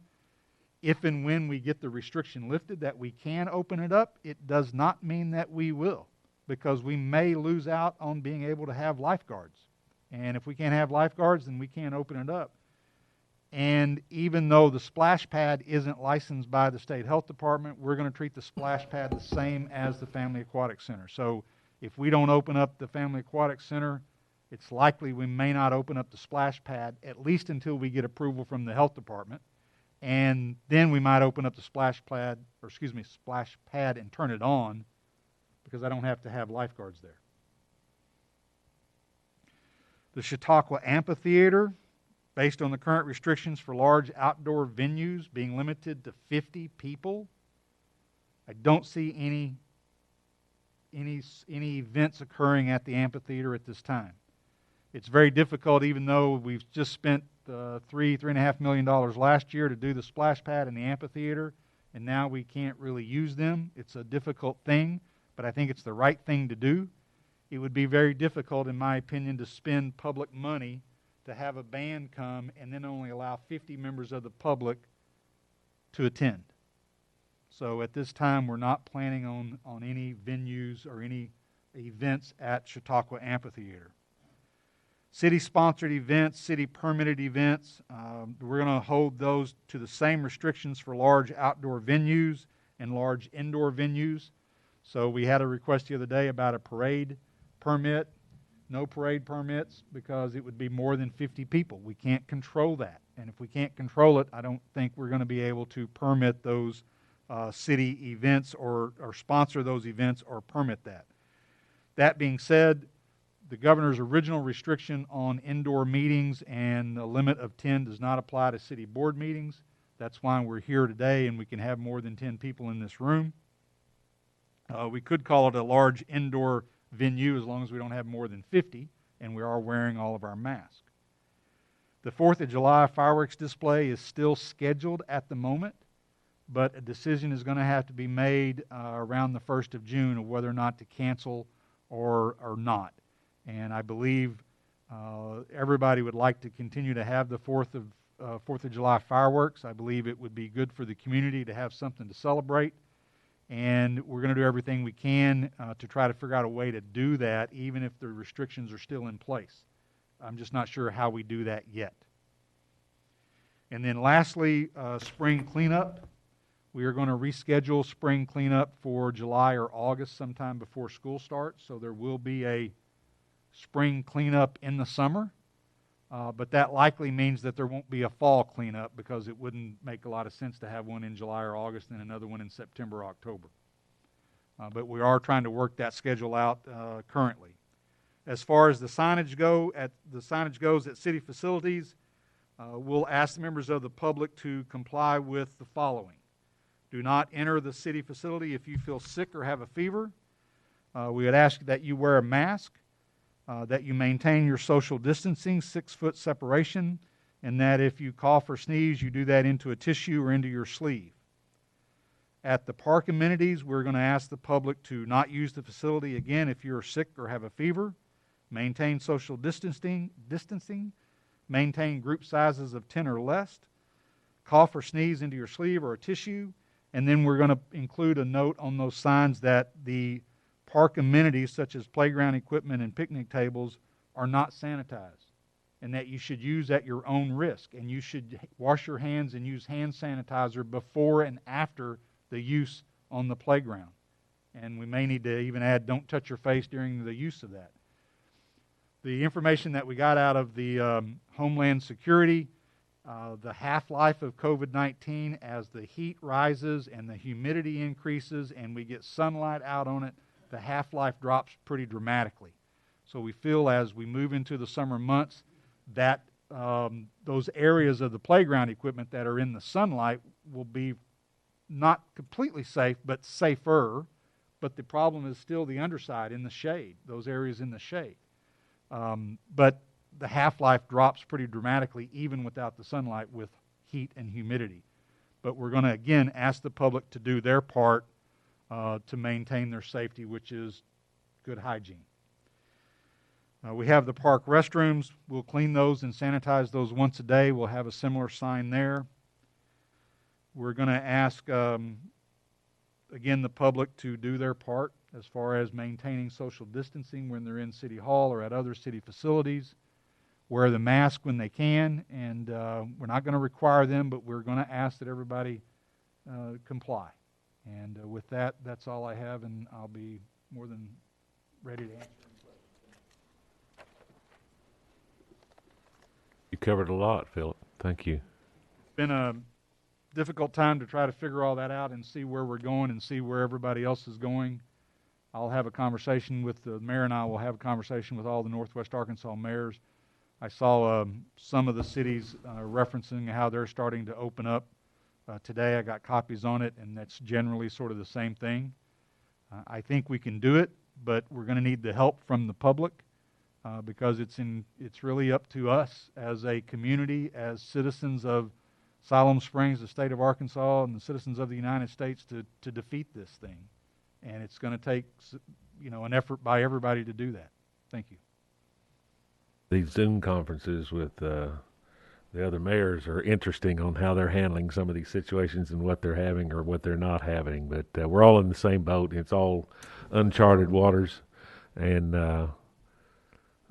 I really, though, for the most part, I've been really pleased with the few places I've been in Siloam, how well people are handling this. Now, they don't always wear the mask. I have not worn the mask. I probably will now, just as an example, but I haven't worn the mask.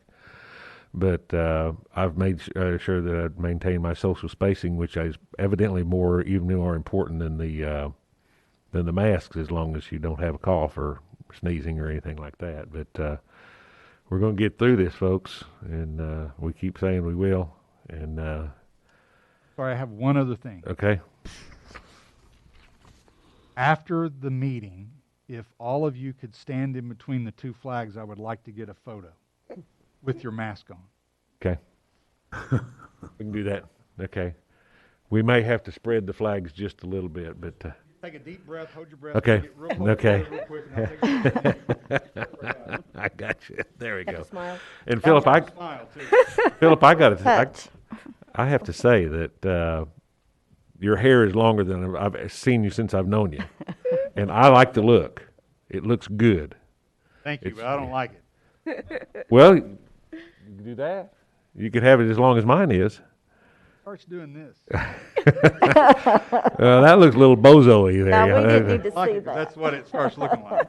We Brad didn't need to see Dezuric that. used to call me Kenny Rogers. I When get I when called I, when that. I was on the board, he called me Kenny Rogers. But you're not even close to a Kenny Rogers look on that. We'll so. have a conversation because I've been called Kenny Rogers so many times Brad cuts his own hair, so and it it's was Kenny obvious. Rogers before a facelift. Let me Yeah, point yeah. that out. All right. Am I correct? Is today Teacher Appreciation Day? Yes. Okay. Well, we appreciate our teachers. I'm sure somebody's going to say that in their director report, but that's fantastic that we're doing that. And it's amazing to see some of these commercials on how the teachers are reaching out to their kiddos and staying in contact with it where they can. And I understand there's a poll that came out that said parents with young children are definitely willing to vote for a pay raise for the teachers. So this may be something that comes out of that. We may see some some increases. Cinco de Mayo is today. I read a story today, and I'm not even going to get into it.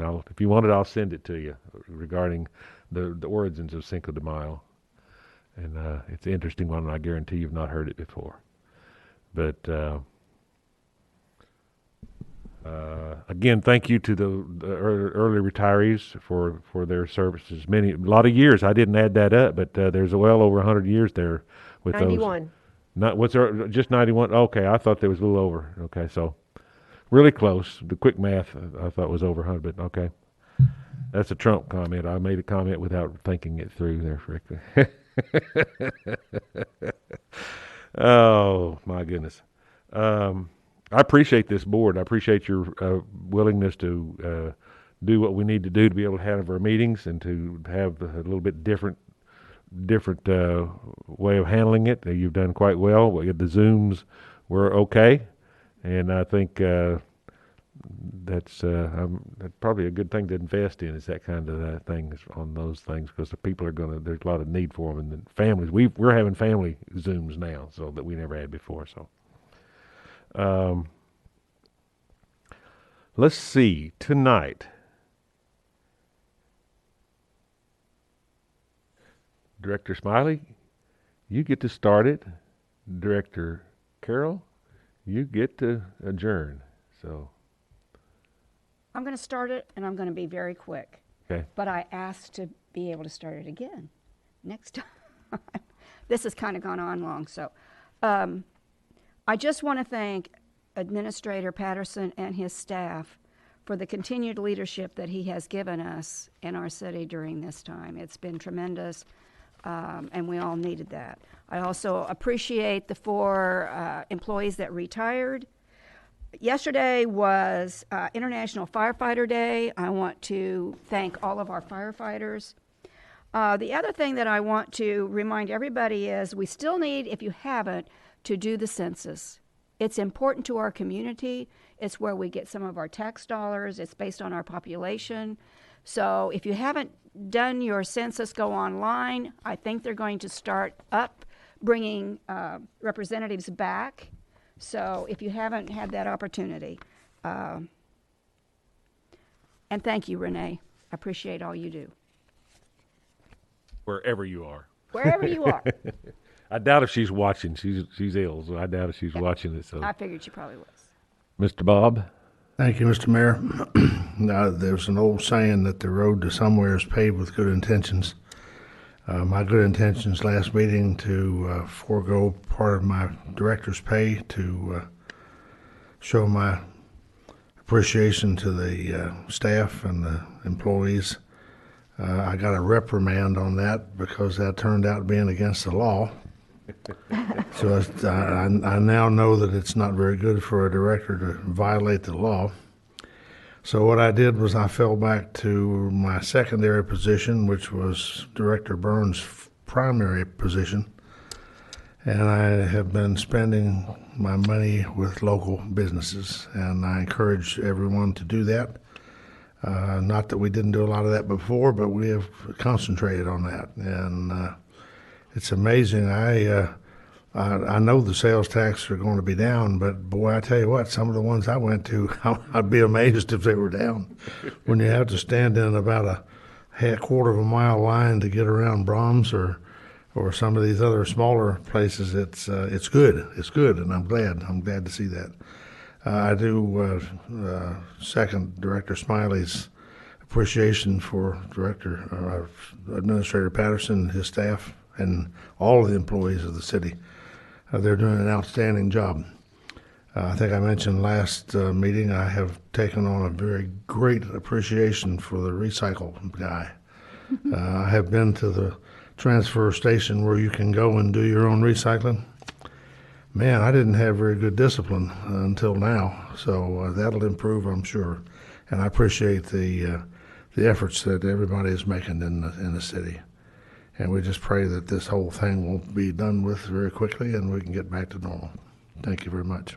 Were you bringing back half of what you took? No, sir. I'm finding a place for all of it. You I'm were- getting you- my you are now. exercise. Yeah, I'm yeah. getting my exercise going back and forth and back and forth. I now know what number 1 and number 2 means, so Right. we're in good shape. Well, Director Coleman, Recyclables, number 1's number 2. Okay, Mindy?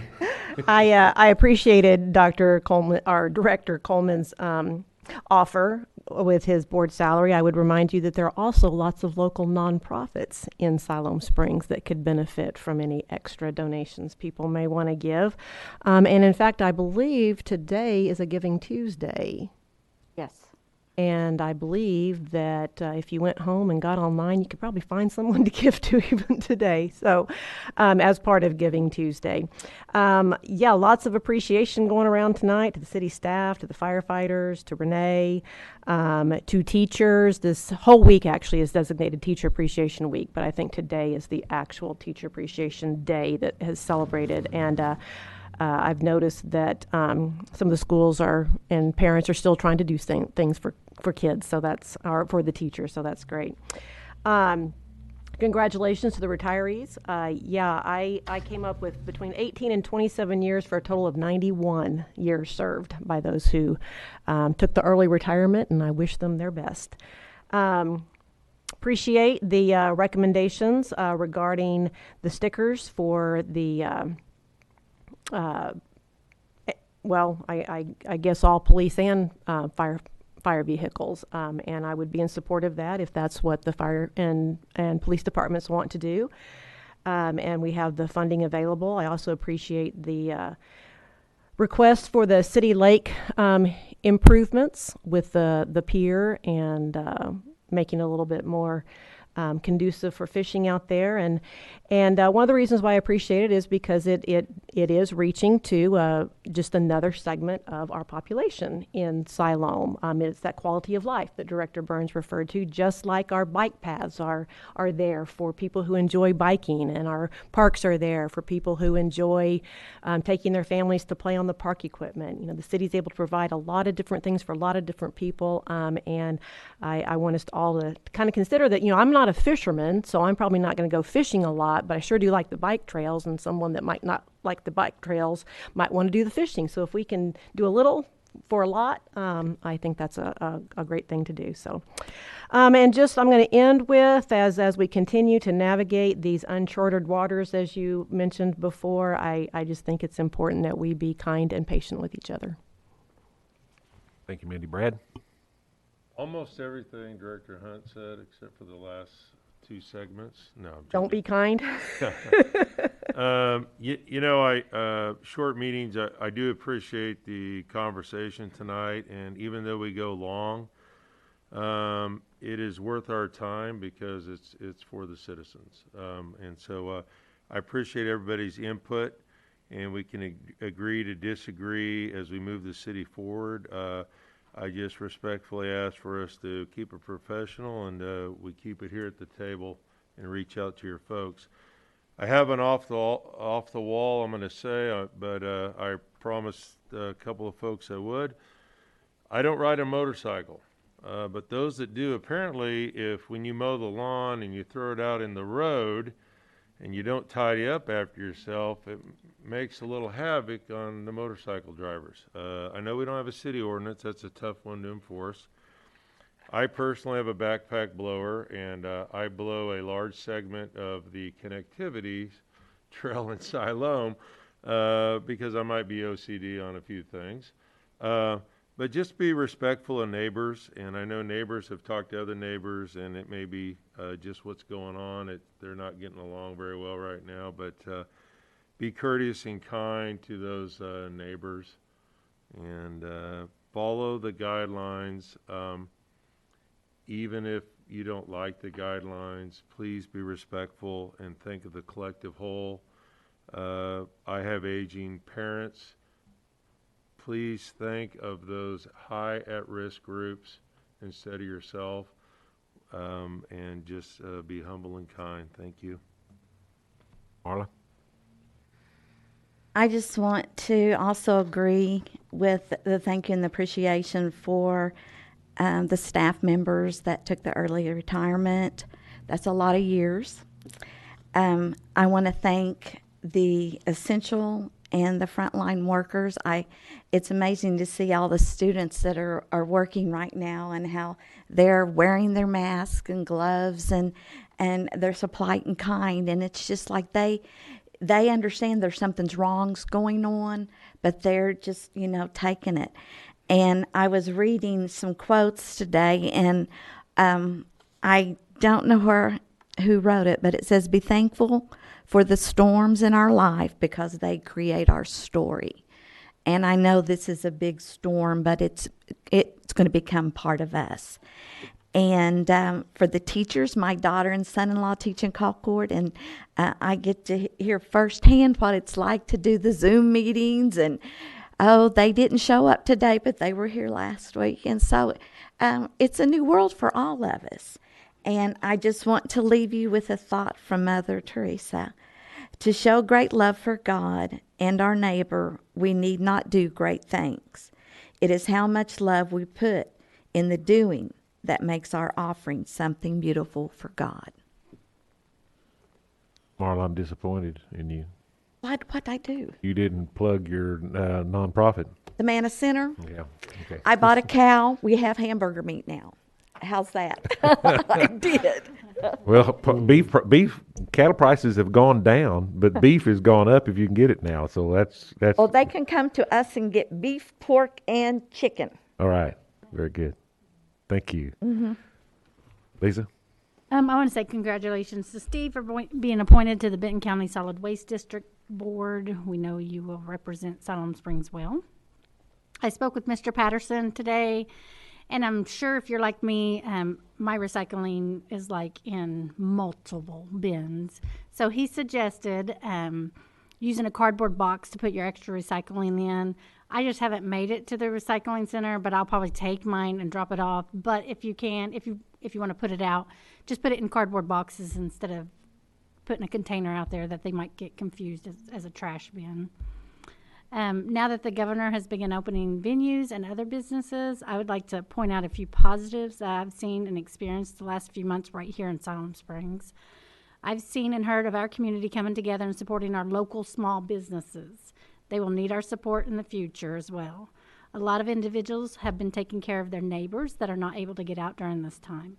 I've heard of many porch elves providing for others. I love that. I love seeing those posts on Facebook. Families have been spending a lot more time together. Facebook has been plastered with family time photos. I hope that they make you smile as much as they make me smile. And small businesses like Tyler Carroll, they have been helping with the needs of face masks and necessities. And even if they're having a hard time financially, they are reaching out and helping our community. And we need to make sure we take care of them and support their business. Don't forget the farmers market has an option for individuals to buy online if you're not able to make it to the market. That market does open, right? Okay. And the farmer's market is not open yet, but that online options are there, yes. Will they be opening for after May 11th? Will they be able to do the Saturday market? I'm going to have to look into that. That wasn't on my list of things. Okay.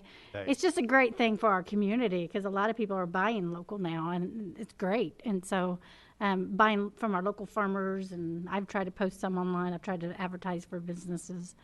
The issue will be the large venue and limiting to 50, and I'm not sure how we do that. So that may hinder their ability to open and limit that to 50 people. So that's the struggle. But I'll do some checking into it. Sorry. No, that's great. I'm excited. I hope you can, because it's nice to have both options, because my family, we will be staying at home at least until June to see what happens, because my daughter has a lung condition that this could potentially kill her. And so we are going to take responsibility for ourselves. My family and I will continue praying for those affected in any way by this pandemic. And if you need anything, please let us know. Thank you, Lisa.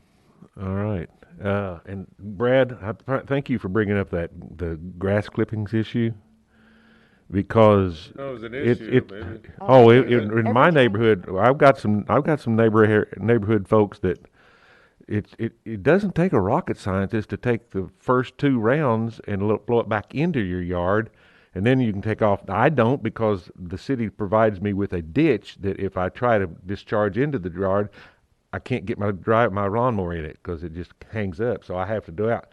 But as people will tell you, they'll see me with my mower going backwards and blowing all those clippings in. So some point in time, and Steve Gorzik's probably telling us that someday this is going to happen. It goes out into the streets or into our gutters. You're going to be fined someday. That we will see that, because that contributes to the nitrogen level and what have you in our creeks.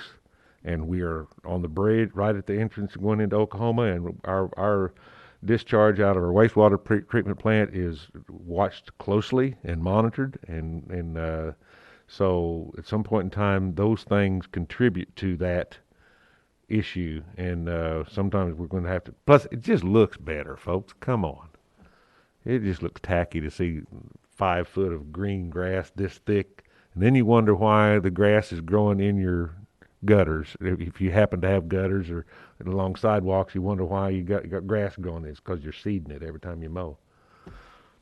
I've said my thing. That's my rant. That's my rant for the day. But What you caused. I blame. I had planned on saying something about it anyway, Brad. So you just made me do it. Brad made me do it. Reed, have you practiced? Have you practiced your duty tonight? We'll see here in just a moment. Okay. I want to say thank you to the community, the city of Siloam Springs, for the strength, for the unity that has been shown. And I believe that we will make it through, and that we will be stronger because of it. And I'm thankful for that. With that, Mr. Mayor, I move that we adjourn. All right. We have a motion to adjourn. Do I have a second? Second. We have a motion and a second. Is there any discussion on the motion? Being none. All those in favor of adjournment say aye. Aye. Opposed, nay. We are adjourned. Woo pigs, get to playing soon.